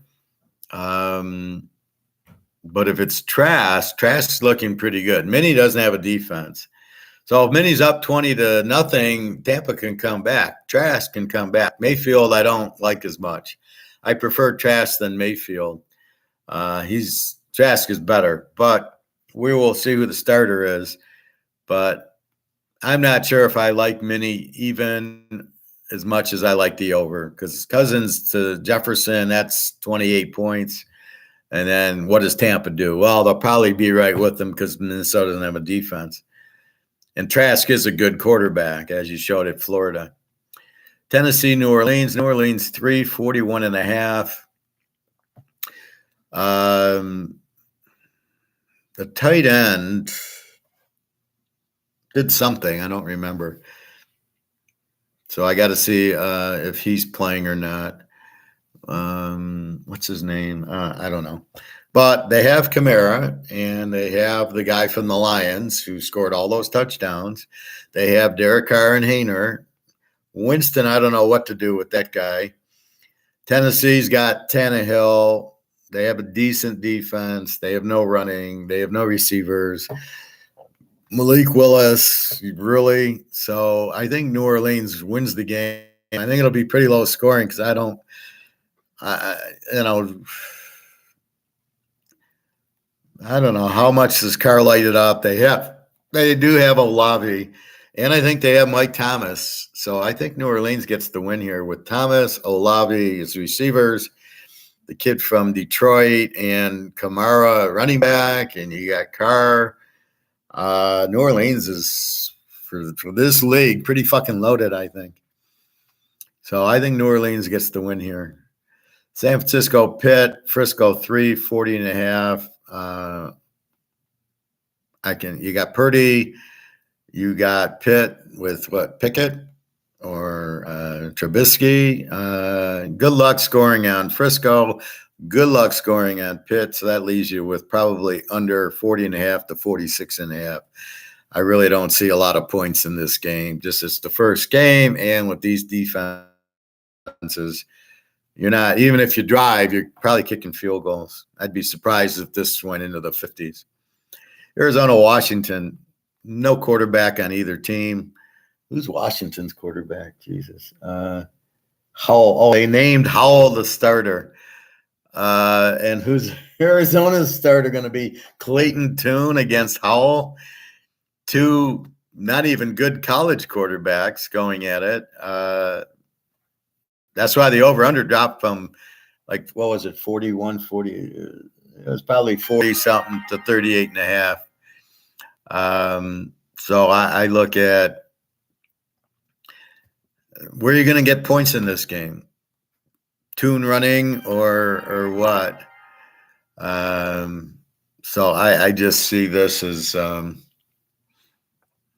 10-7. I mean, where are you going to get points without quarterbacks? That's why you look at the quarterback first. Now, Washington has a very good defense. Arizona doesn't have shit. They don't even have a coach. They got no coach, no quarterback, no defense. Washington, I'm not taking Sam Howell to win the game. It's like baseball with the pitcher. I'm not betting on a guy who's 4-8 with the 5 ERA because the pitcher on the other team is 0-12 with the 7 ERA. I'm betting the game over. So I think I got to look at this as an under, even though it's 38.5. It's a bit low, but they're not going to get in the 30s in this game. Houston and Baltimore. Baltimore 9.5, 45. We got Lamar going against. This is Stroud? I'm still trying to figure out. Yeah, CJ Stroud or Mills. CJ Stroud. against this Baltimore defense. Be lucky to cross midfield. Lamar wants to run too much, can't throw. Houston doesn't have much of a defense. 9.5. I'm not laying 3.5 with Lamar. Too many interceptions. I gotta believe this is a 27-0 game for Baltimore. Again, the little quarterback, he ain't gonna score. Not against a good defensive team like Baltimore. See, that's really the key, right? That's why I'm a little lenient on Jacksonville Indy, because Jacksonville's defense isn't that good. Baltimore, we know, has got a rough defense, and Lamar is going to turn it into an Army-Navy type of game where he's going to run. They're going to play defense. They'll get up 21-0, and the game's over. Over under 44. I love this under 50 a lot more than Arizona Washington. It's 30. I got 6 more points with basically the same teams. Arizona Washington, neither team has a quarterback. Houston Baltimore, neither team has a quarterback. We'll give Lamar a little credit. Houston certainly doesn't have a quarterback. We're still waiting for C.J. Stroud to show up against Michigan. Couldn't show up in that game.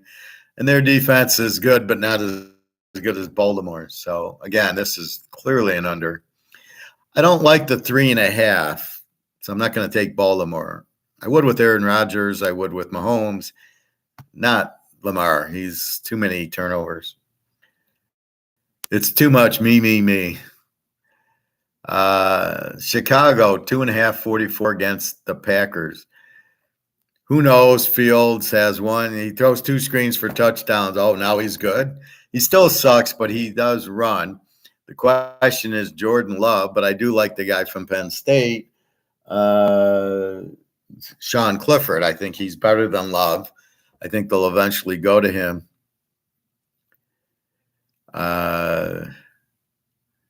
Sorry, Bobby. Yeah, and against Virginia Tech, he was so clutch. I never forgot that. The Kellen Moore. The Kellen Moore game against Virginia Tech, if you go back to my video, I picked the score right on. I said Boise wins 31-28, and they won 31-28. I was so proud of that. But, yeah, I had Boise as the dog against Virginia Tech with Kellen Moore, and they won. That's when you could bet Boise. It was week 1 or like 2011 or something. What a game that was. Yeah, no, that, like I said, I called the score, and you can check my video whenever that was. It's still up there posted. The score is posted, and they hit the score, and it was great. I was like, yeah, I'm the professor. I wasn't the professor back then, but I am now. Yeah, I agree, Professor. Need to stay in rhythm. Of course, that especially. Why do you think Peyton Manning never won any Super Bowls? Because they would be up. They didn't want to get anybody hurt, so they would sit them out the last game of the year. Then they'd get the bye, and then they'd lose to Pittsburgh or Baltimore or New England. Whoever got them after the bye, they were out of rhythm. And Tony Dungy is an idiot as far as I'm concerned. He tries to come across like he's intelligent, but we've seen what he does. He's an idiot. I mean, he beat the Bears with the 4th-string quarterback in a rainstorm. That was his claim to fame. He couldn't beat Brady. He couldn't beat anybody good. So that's what you have. I love when New Orleans beat him. That was Sean Payton. There you go. So I don't know what to do with Green Bay. That's a Love, I don't think's any good. I think Clifford's better from Penn State. The Bears, Fields, we know sucks. He's going to run, so he's going to play running back. Can't hit a wide. So he's going to throw these screens to DJ Moore and the other running back. And what does he think? Green Bay's not going to be ready for him? Let's see him throw a 15-yard pass down the field and see who catches it, the Chicago guy or the Green Bay guy. So I think it's a high-scoring game because neither team's got a defense, and Fields is going to run all around. So look for the over, but I'm afraid to take Green Bay in 8.5 because of Love. And then I don't know if Love's going to score points. So I'm afraid to go over on a game. So this is a game we learn week 1, Green Bay. We know Chicago, they're no defense. Oakland, Denver. Denver's 4.5, 44.5. We love Sean Payton. We love whatchamacallit, Russell Wilson. Oakland, we do like Sincere McCormick from UTSA as the running back. Question is, are they going to play him? He is the best running back in the league. Very exciting, very hard to tackle. We'll see if Oakland uses them. Denver wins this game easy, I think. Sean Payton will get him ready. Good luck with McDaniels. He's terrible. Any New England coach is terrible. Even Belichick's really not that good. It was all Brady, but I just don't see it. Philly and New England. Philly 4.5, 45.5. I would only be scared of this game if Zappy quarterbacks. If Mac Jones is the quarterback, and now I'm worried about your guy Boucher, Bobby. Bobby Boucher, he's fast. He's good, but I think I like this game under. It should be defensive with all the Georgia guys on Philly. They're going to be Georgia NFL. Look for probably if it's Jones, look for a shutout. I don't think Philly does a lot against New England. Although the running quarterback, as we saw, Fields last year gave New England problems. Probably an under. Again, it's high enough at 45, go under 51. So you can see how the number affects it, right? The Washington game's at 38. This is a 40. I get an extra teaser with basically the same style. I got two defensive teams. I got no quarterback on New England unless Zappy plays, and I got no quarterback on Philly. Hurts is not any good. And they want to just push him on fourth downs. That eats the clock up. And their defense, you're not going to score a lot on Philly anyway. So maybe Hurts gets 20 points. New England, nothing unless they bring Zappy in. So it should be another low-scoring game. Miami and San Diego. San Diego 2.5, 50.5. So we like Tua against Herbert. We like Herbert here. San Diego, lousy favorite. Good bet against team. Over under 50. This is definitely an over. You've got offense on Miami, offense on San Diego, not a lot of defense. This one should be in the 50s easily. The Rams at Seattle, Stafford, Kupp, Aaron Donald, Stenson Benson. Seattle's loaded offensively. I would think this is an over unless Seattle's defense has got the Legion of Boom back. Richard Sherman's back. But I think this will be probably an over because if Stafford plays and Kupp, they'll score. And Seattle, we know, is going to score with all those receivers and running backs. They're a very strong offense. So I would think this game gets to 41 without much problem. Dallas and the Giants, after watching it, the only hope Dallas has is to play Will Grier, Prescott, give him 3 interceptions. The Giants, Jones, he sucks. So very weak quarterbacking. Dallas with the good defense, Micah Parsons. Giants, we'll wait and see. 3.5, 46.5. I guess you play it over 40. I don't know. This is, who knows? I mean, this could be 20-10. This could be 30-20. It depends how bad Prescott plays and Jones and Micah Parsons. And then you're looking at Deuce Vaughn is the enigma. He's the Riddler in the game because he's very good. He can get you 3 touchdowns. That get the ball to the 10-yard line, hand the ball to Deuce Vaughn, you're in the end zone. So probably an over with Deuce Vaughn, and if Will Grier were to play. And Buffalo and the Jets, Buffalo 1.5, 46. So we like the Jets as a home dog.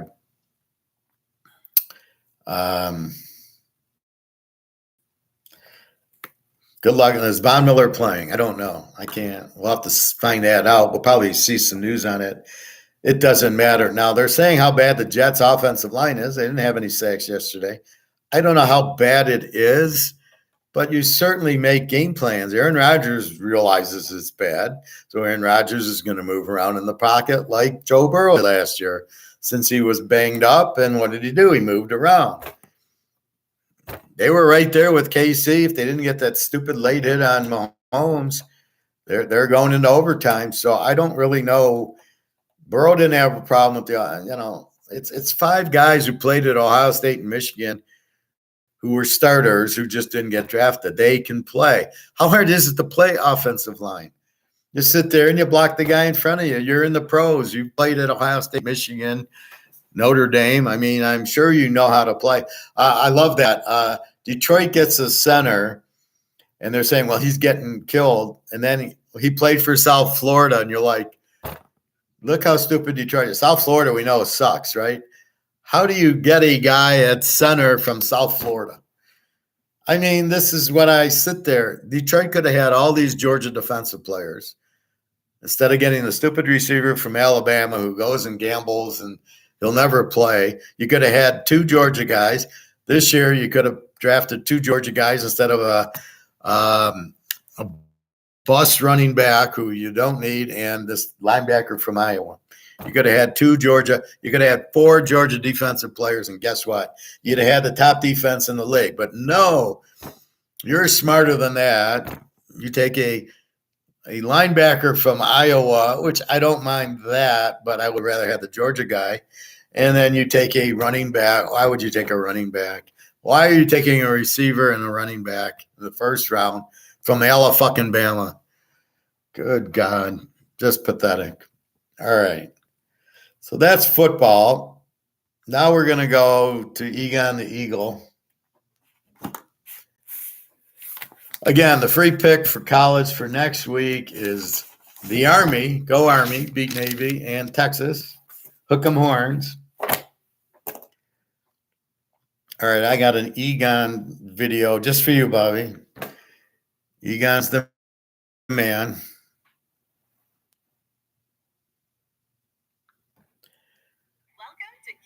Now, you're going to like this, Bobby, because he says Silver's going to the moon.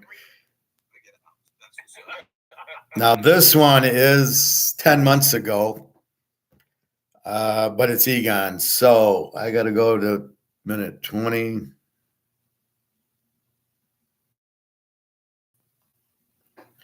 And let's crank up the volume. All right, here's some Egon, Bobby. Gold will start to reflect the massive distraction of paper money, and that has not happened yet. Gold has not yet reflected the major increase in Dow at 1/10 of gold. They shouldn't count on it, but what people should look at is, and that's the only thing we are concerned about, is the risk.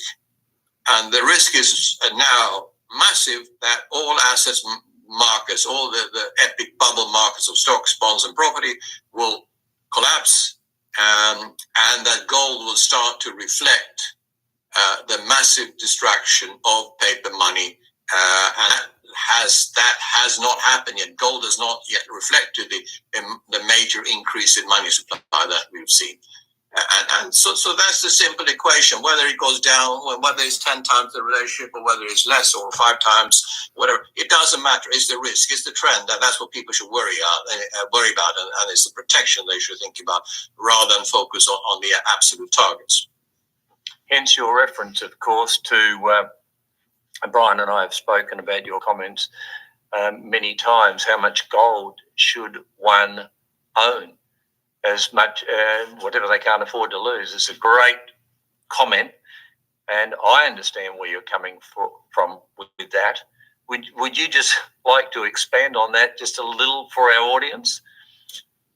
If somebody asks me, what percentage of my financial assets should I have in gold, and I always answer that you should have as much as you feel comfortable with, and then I say, I have a major part in gold and a bit and a bit in silver, not that I can say that's right. It's right for me because what else do I put the money in? Yes, I could put it in I wouldn't put it in the stock market. I think that's going to go down by 90% over the next few years. Bond market also, I think, will collapse, and many governments as well as companies will default. Governments normally, in Western governments that can print money, don't default. Technically, they default, but officially, they just print more money, which makes the currency worthless, which is another form of default, of course. And property market, well, you know about property bubbles in Australia, and we've seen them everywhere. And people got used to, you didn't have maybe as low rates as 1 or sub 1 like we have in Switzerland. A friend of mine borrowed a year and a half ago, he borrowed 10-year money at 0.9%. Now that's gone up to 3%. In the UK, rates that were 1 to 2, they're up to 6%. And we know that most borrowers can't cope with this.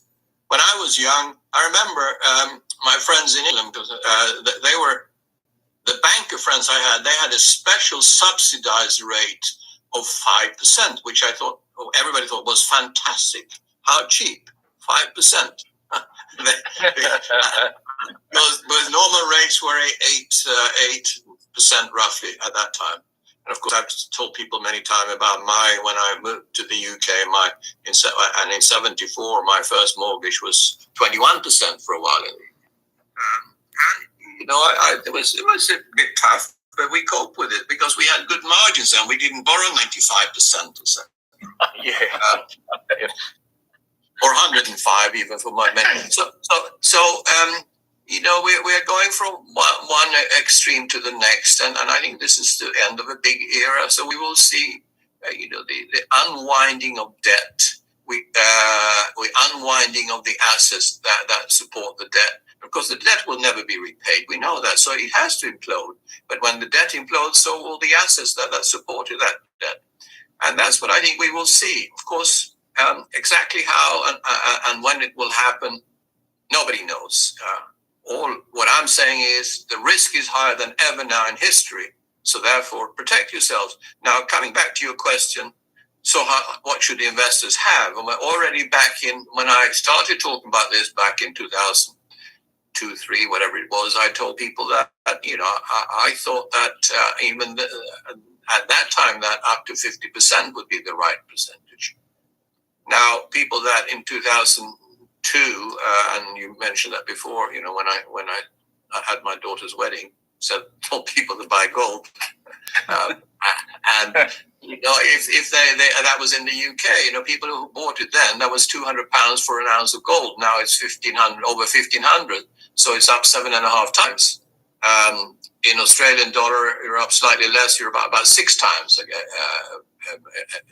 in gold in Australian dollars. And that's the same for virtually every country. The dollar is temporarily a bit stronger, but it's still 6 times or so, or more, 6 to 7 times. So, gold only reflects what's happening in the world when it comes to destruction of money. That's all it does.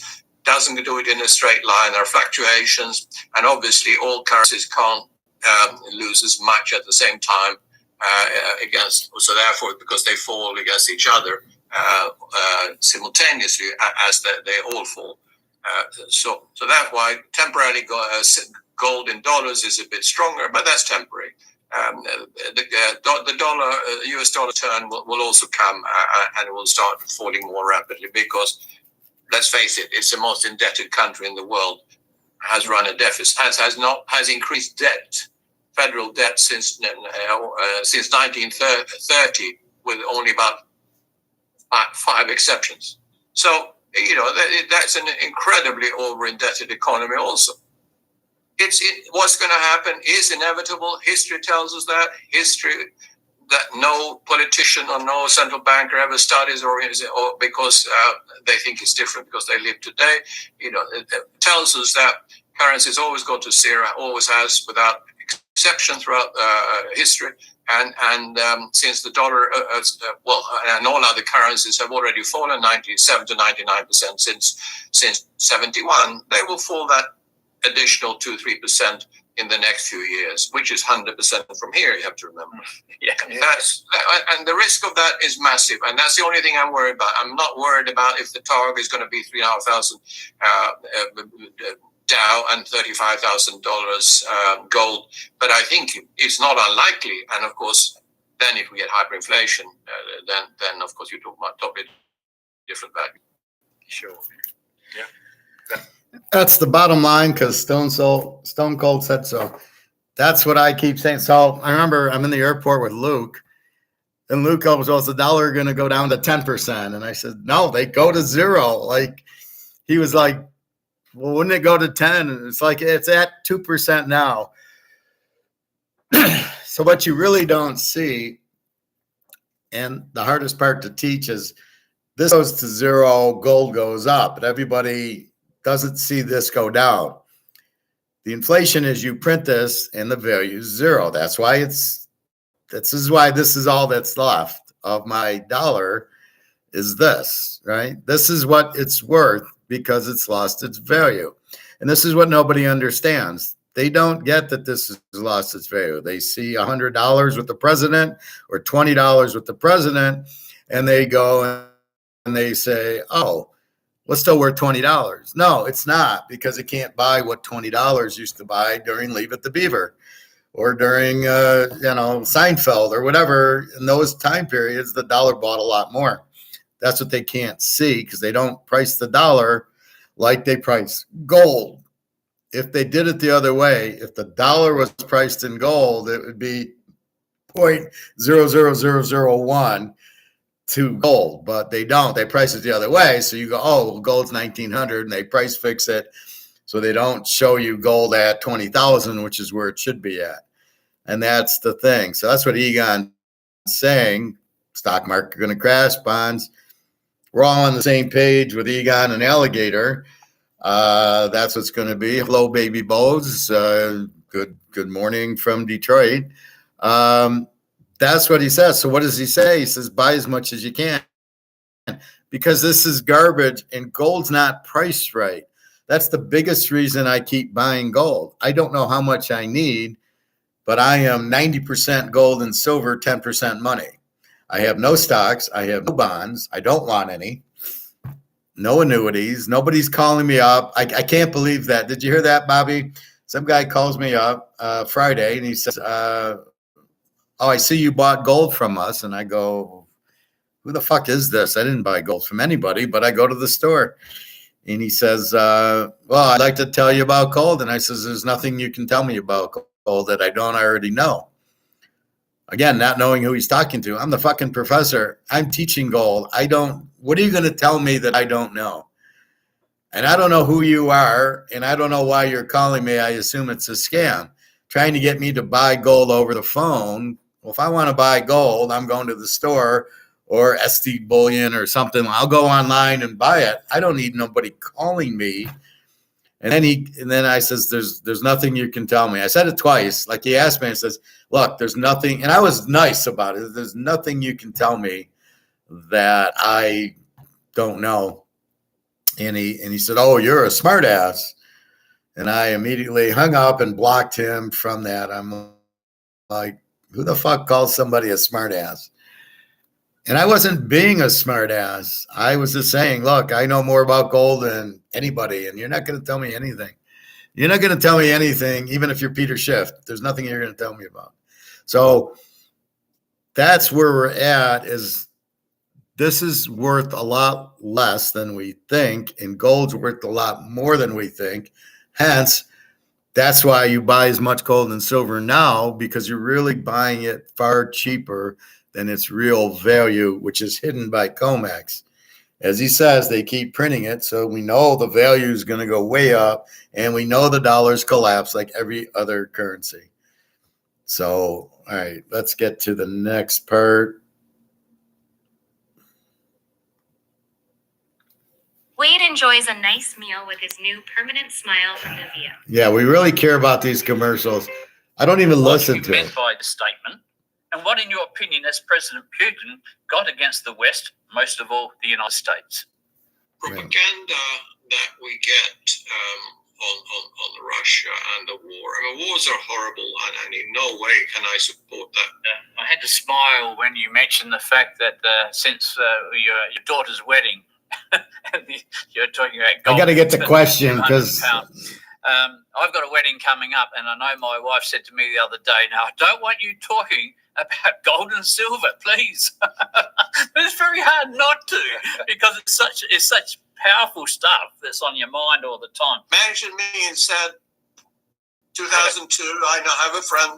And the people have followed me 7.5 times. And I wouldn't be surprised if you make more than that in the next 20 years. Yeah, exactly. I did have a question on the UK pound, but I'm going to miss that one because we have talked about England and the trouble that the UK is in at the moment. I'm going to move on to it. An article that I read just recently that you did with King World News, and I quite often read Eric King's information on King World News, but there's a couple of statements that you made. I would just like you to elaborate them on a little bit. So, in the latest King World News interview, you stated that Russia's President Putin is the only world leader amongst the world leaders that talks about and understands history. Can you explain to our viewers what you meant by this statement, and what, in your opinion, has President Putin got against the West, most of all the United States? Propaganda that we get on Russia and the war. I mean, wars are horrible, and in no way can I support that war. I understand the reasons for it, and you know the Minsk Agreement 2014 and about Donbass having the right of self-determination, and Crimea also, of course. So I understand the grudge that Russia holds, but and then I have to add to that also that, you know, the world is bankrupt. And now, in that severe crisis that the world is in, it takes absolutely suicidal decisions like sanctions, which not only kills Europe, but also world trade, as I said before. So we have a bunch of absolutely incompetent leaders in the world today. Sounds like there is football not a coaches. single statesman anywhere. And you know so what does America do and Europe follows? Well, send unlimited amounts of weapons and money to Ukraine to continue to the war and to fight and to kill people. Why is nobody taking the initiative of trying to reach a peace agreement? You know, a small country is not worth it to actually have this fight about. But sadly, all world war starts with a small country and a small conflict, and then grow. And of course, many people are arguing that this is nothing to do with Ukraine. It's just a pawn, and it's actually the U.S. against Russia. And I mean, it's too long to go into this now. But of course, so that makes the situation a lot more serious. And Biden and whoever pulls his strings, because he's clearly not the one who's taking the lead here. It's that obvious. Making the decisions, but he's got strong people behind him, neocons or whatever, that are pulling the strings, and they want war. They want to absolutely squash Russia and potentially China also after that. So therefore, they're sending weapons and in order basically to create a bigger conflict. That's it, and the risk is very high that that's the case. Now, if you read, so these people are not they're not trying anything. If you read Putin's speeches, I mean, they are, I would say, and nobody does because nobody publishes them, and Western propaganda, basically, and war is all about propaganda. But let me just mention quickly, did you see this thing about gold teeth in Ukraine? So the Ministry of Defense in Ukraine published an article a news release about with a whole box of gold teeth and said that this was tortured Ukrainians that the Russians had tortured. So that was an official statement from the Ministry of Defense. A reporter started to dig into it, and he found that this box of teeth was from a dentist in Ukraine, and that was the 30 years teeth that he's pulled out of his patient. And that was, I think it was. I like how he says that Biden is the puppet.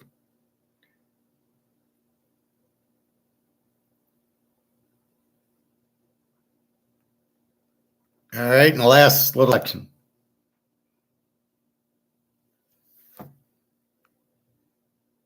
In this video, we will show you how easy it is to manage all of your inspections using WhipAround, giving you more control and...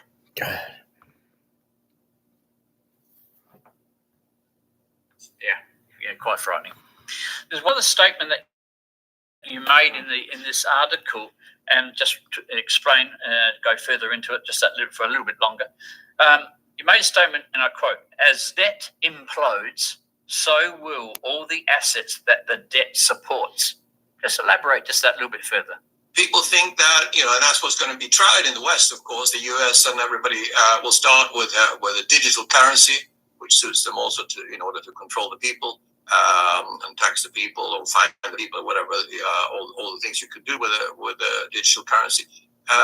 But also, they create the digital currency and they make the old debt disappear. Well, that's just old dollars. They don't exist anymore. They put it just somewhere, dig it down in the ground. But you can't make debt disappear, because if you make debt disappear, the assets that were supported by this debt will also disappear or implode.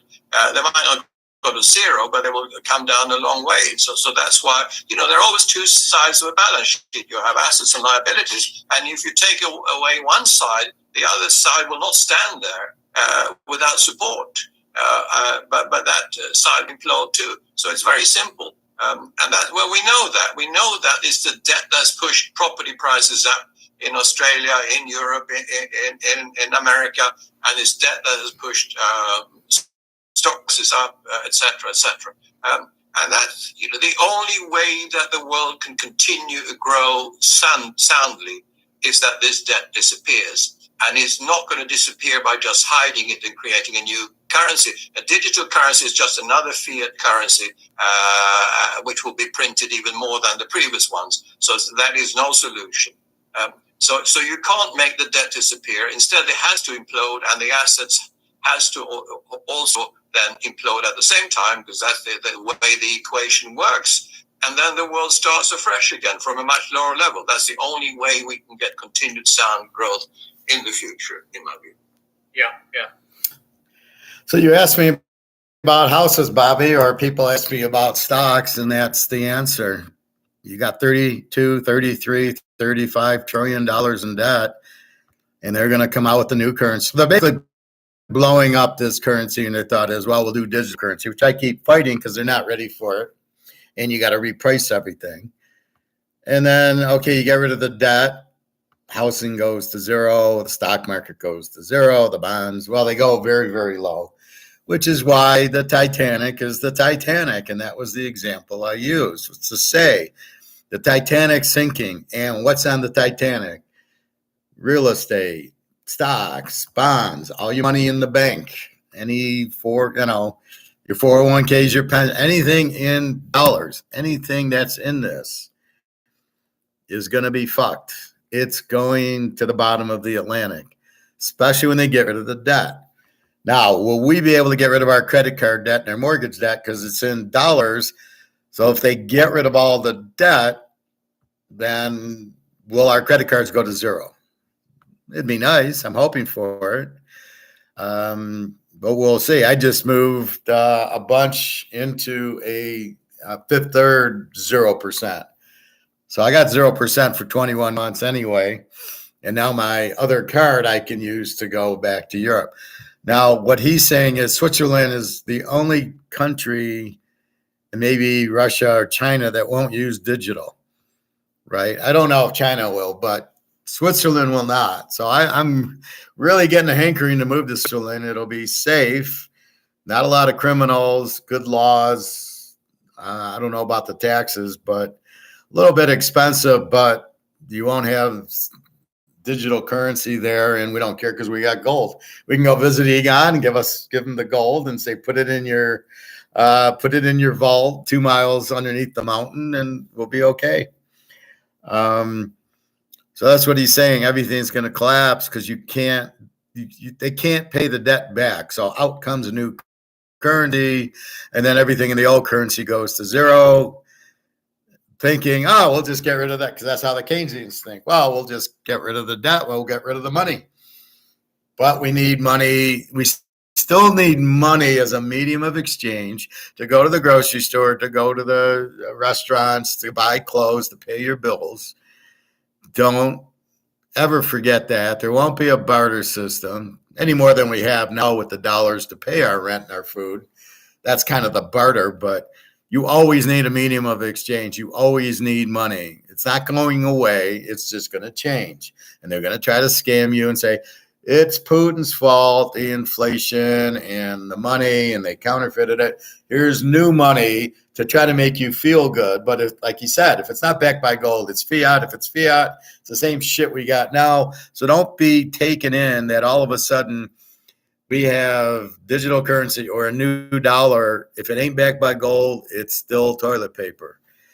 Understand that. So I've diversified my portfolio, 95% gold, but I have gotten Cougarans, Maple Leafs in U.S. and a little Philharmonics. That's how I diversify my different things of gold. Don't buy a fucking house, Bobby, and be careful of your stocks and your bonds. So the question is the time, which Egon says it's happening. He gives it a few years because it's the Titanic hit the iceberg. How long does it take to sink? You know it's sinking, but how long? It should have lasted like 10, 12 hours, not, I think it was 2 or 3 hours, and it sunk because all the bolts were bad. They weren't to size. And so when it hit the iceberg, it collapsed all the bolts on the side of the ship, which opened up everything else. Those should never have collapsed the way they did. So that's where we're at. And it's a question of how long did it take for the boat to sink is how long will it take for the financial system to sink? It's sinking. But if you notice, what does Wall Street do? It's all stocks and bonds and do this and buy real estate. Nobody tells you to buy gold. Except from why? It's your only safe haven. It's your only protection. It's incredibly cheap because the price hasn't gone up with the inflated dollars.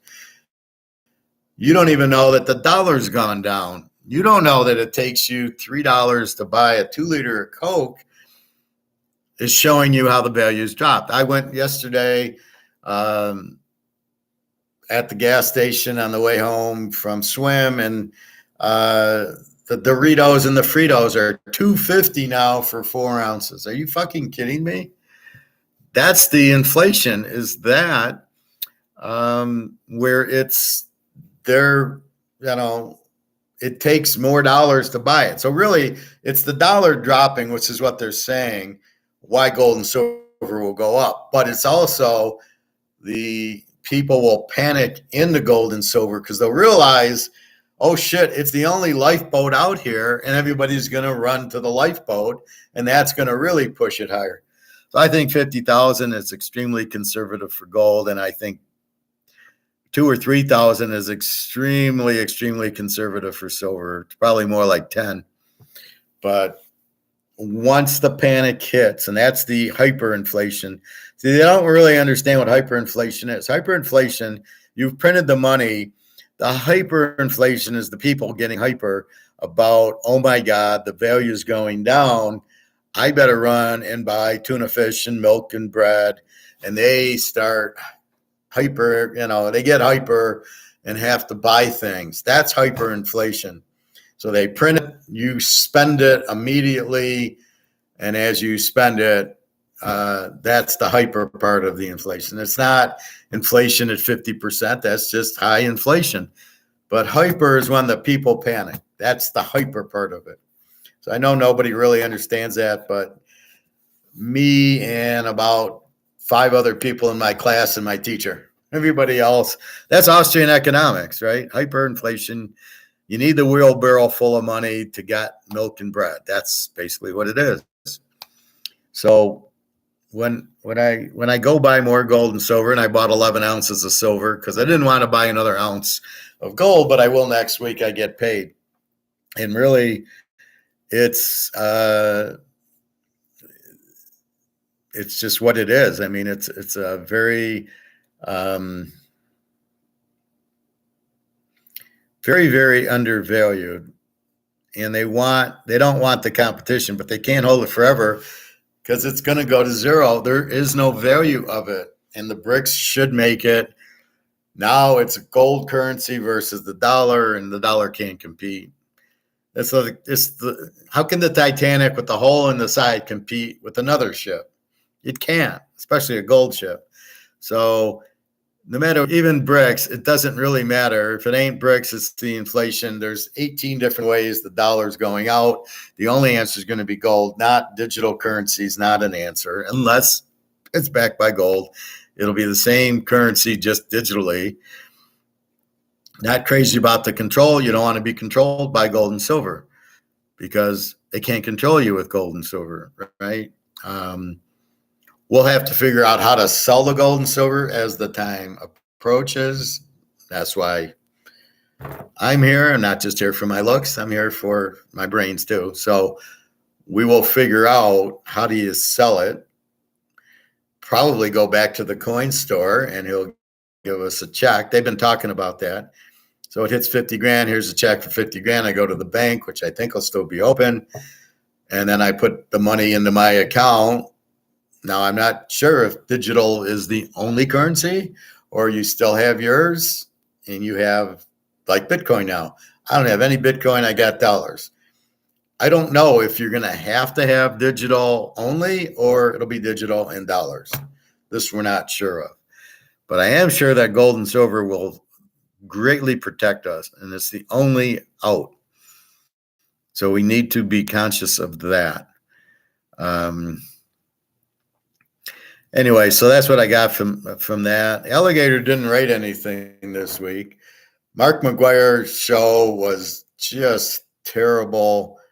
Don't waste your time with it. The guest comes in, some accountant, like, dude, I keep telling him, why don't you have me on? At least I got a master's in economics. I can tell you 20 things that nobody on your show's ever mentioned or ever will. But he doesn't. I don't know why they don't. I go, look at my videos. Go watch my videos. Yeah, I know I'm a football handicapper, but I'm also an economist. And I have a damn good mind in free market and supply demand, Adam Smith, Say's law, the whole 9 yards that they never talk about or understand. Egon understands it. So that's my point with that. Anyway, so we've gone through college football yesterday, free play, go Army, beat Navy, go Texas, beat Oklahoma, or whoever they're playing. They're not playing those teams, but so it's Army and Texas in it. Again, if you want the service, www.teaserking.com. You can buy the week, you can buy 4 weeks, you can buy the whole year. The best package is the whole year because it works out very cheaply per week because you'll get through the Super Bowl and all the playoffs and all the college bowls and playoffs, all the regular season, all the locks. So it's really the best value for as high as my skill set is in this. So that's what you really want to do. If you want the package and you want to make payments, you'll see my email me. Yeah, I like your $750, but I don't have it. Can I pay $250 or $450 and 3 or whatever? And I don't care. I try to work with you, but I would want you'll get the password when I get the first payment.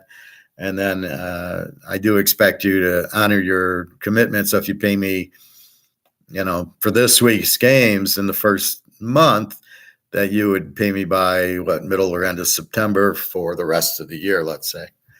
That's all. So I'm willing to help you and work with you. But good reward you'll get at the end, I'm sure.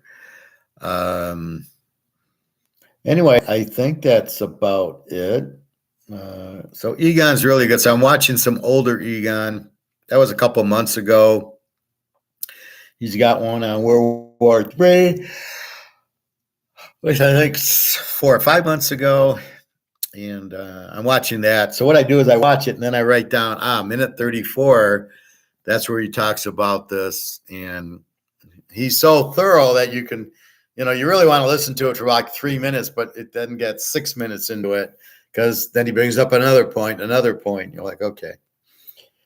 Very knowledgeable man, Austrian economist. I think pretty much so is Alligator to a point, but he makes some comments about Austrian economy, which I don't really understand. So I don't think he's an Austrian. When I went to school in the 90s, there was Austrian economics and Keynesian economics.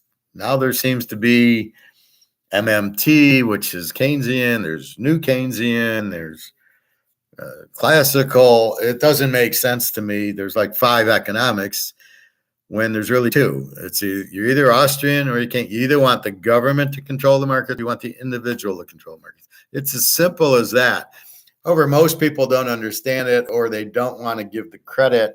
Since we're run by Keynesians and George Soros and those idiots, they don't want anybody knowing Austrian economics because it'll prove their Keynesian view wrong, which is we'll run the government. As Egon said, whoever the puppet master is for Biden, he's certainly not in charge. We all know it's George Soros. And so he doesn't want you to learn Austrian economics because that will prove Keynesian wrong. It proves the market's wrong. Got to be individual. So then you understand that. So with that said, they're not teaching gold. They don't want you in gold because that's Austrian economics because they know it's going to blow up. The currency will blow up. You can't just keep printing. However, what do they see? They keep printing, boost the stock market up, boost the housing, and they go, look, the stock market's at 35,000. Oh, look how good that is, which is bullshit. It's because they're printing it and they're putting it all into Apple and Alphabet and Amazon and Tesla, even though these companies are not worth it and they're way over. Tesla shouldn't even be a $20 stock. Who's going to buy an electric car, more or less $100,000 electric car? Who are you selling that to? I got $100,000. It's going into a Mercedes. It ain't going into a Tesla. And the interest rates are so high. So you're selling it to 1% of the population. So what are you going to sell? 100? You think rich people want electric cars and worry about plugging it in and finding a charging station? These guys don't want to be bothered. Go to the gas station, fill up, and then drive for 6 hours. And now, there's another gas station. Okay, we'll fill up. I mean, these people don't want to be bothered. I don't want to be bothered. I don't want an electric car. I know it's bullshit. I read an article yesterday that they're lying about the distance that these batteries got from Tesla. So Tesla's full of shit. I would not own stock in that. And basically that's it. It's just Austrian economics is me and you running the economy by our buying things and the price show. So if we buy a lot, it's worth selling. And if we don't buy it, you don't want to sell it. But you never sell things nobody wants, such as electric cars. There's no demand. You'll see an article, GM's the record with their production. They made 500 vehicles. And you're like, fucking cares. But they're all with propaganda saying how good the electric vehicles are, making up stories. All I know is when the battery dies, you're trapped in your car. That I've read 5 times. You're trapped in the car. You can't get out because there's no power because it's all based on electric, which you never have a problem in your gas car If you ran out of gas, the battery would still work. You'd be able to get out of your car. You can't get out of your electric car once the battery dies, there's no electricity. So anyway, I don't get why the push. See, why are you pushing to do a product nobody wants? The public is the market. If we want electric vehicles, we would demand them. They would make them, we'd buy them, then they'd make more. So look what happens when it's a computer, right? They weren't sure. They started making them. People started buying them. More producers came into the market, which lowered the price. So now you got 10 companies making computers. Price goes down. Everybody runs in and buys them. And that's where you got Microsoft and Apple at these high margins, because they came in and they said, oh, wow, look, there's demand for it. There's no demand for electric cars. Nobody made an electric car and everybody's buying them. In fact, they make them and nobody wants them. But it's products like that. That's Keynes. We'll make it and force it down your throat. And I'm saying the Austrians we'll determine what we want in the marketplace with our prices. And that's what's happening. So anyway, that's what that. Okay. Tuesday through Thursday is the BRICS conference in South Africa. They're definitely going to talk about a gold-backed currency. They're definitely going to talk about 40 to 50 countries joining BRICS, however they're going to do it. And that'll be it. Then the dollar is done. It's sinking, but it hasn't sunk yet. So you're waiting for gold to go up. You're waiting for the dollar to collapse. It's all happening, but it's not the next day. But as Egon said, you can fill that remaining 5 minutes. You fill the stadium, and that's what's going to happen. So you've got to be ready. I am proactive. I'm ahead of the game. It's as much gold and silver as I can buy. I'm buying. I don't care about money in the bank. I keep a little bit for that. I keep a lot in my safe, which thanks to my job, I'm able to keep getting money in so I can spend more out of the safe and buy more gold and silver. I'm not playing poker because I'd rather buy gold and silver. Football, I will bet. Probably curb it down a little bit, but love these first week's games. So anyway, the pros I will have out the week of the first game. So I know KC Detroit's the Thursday. So the Sunday before I will post. I've already got most of my picks for week one, but I don't have them posted yet. College, I got a lot of them posted. Like I'm waiting for the line on UTSA Houston. Well, I don't have it yet. It looks like it's an even. I'll post it when I start seeing it. It's not this week, it's next week. So all the games for this week are posted. Army's on 9-2. It's posted with Texas. That pick is in. That's the free pick. So I will give you one free pick here. I'm not going to give you locks here, and you're not going to see my picks. I'm going to talk about every game to help you out, but I am not betting every game, just so you know. Like if I tell you Utah has a readout, I would imagine, and I've talked about them with the revenge game and Rising playing. So as long as Rising plays, yeah, I like Utah, but, will that be a pick? Probably not yet, but it probably will. And that's what I'm saying. So you get my opinion on it, or like Bobby does, I like LSU, and then I can answer that. Doesn't mean it's a bet. I probably won't. If I do bet that game, it might be an under, but I haven't. It's not in it's too risky to bet. I don't want to bet against LSU. I don't want to bet against Florida State. I'd rather bet Army over Lou Monroe and Texas over Rice. So I look for the weak teams to bet against. So the picks are out there. And for week one, again, what you do is you go to www.teaserking.com, purchase picks. You buy the package you want. It could be the week, it could be the year. And then you get a password, and then you go into this week's picks, put in the password, and you'll see my picks there. And they're in teaser form. It's going to be Army -1.5, Texas -29, so many units. And then you'll see the next game and the next, and it could be normally a normal, it's at least 4 teasers, which is 8 teams. You might see a team twice. That's because I really like it.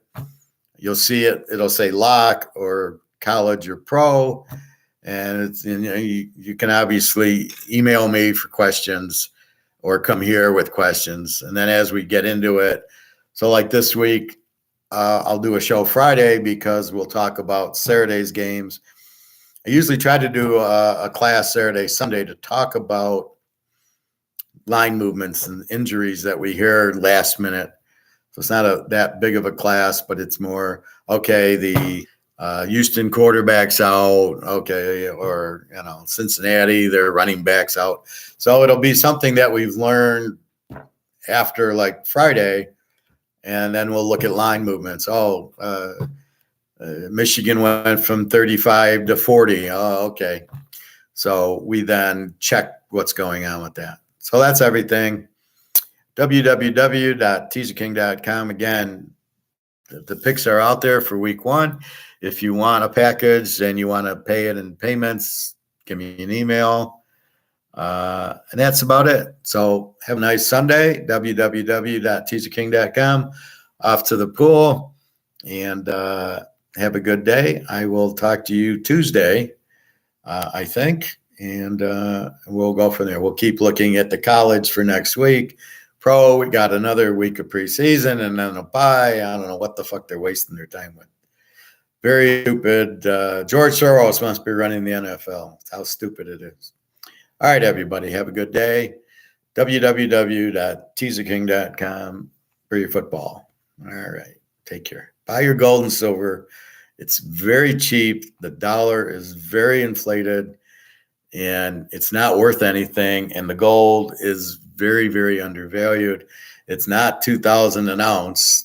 They might say it is, but it's much higher. It's at least $10,000 to $15,000 an ounce with these dollars. All right, everybody. Have a great day.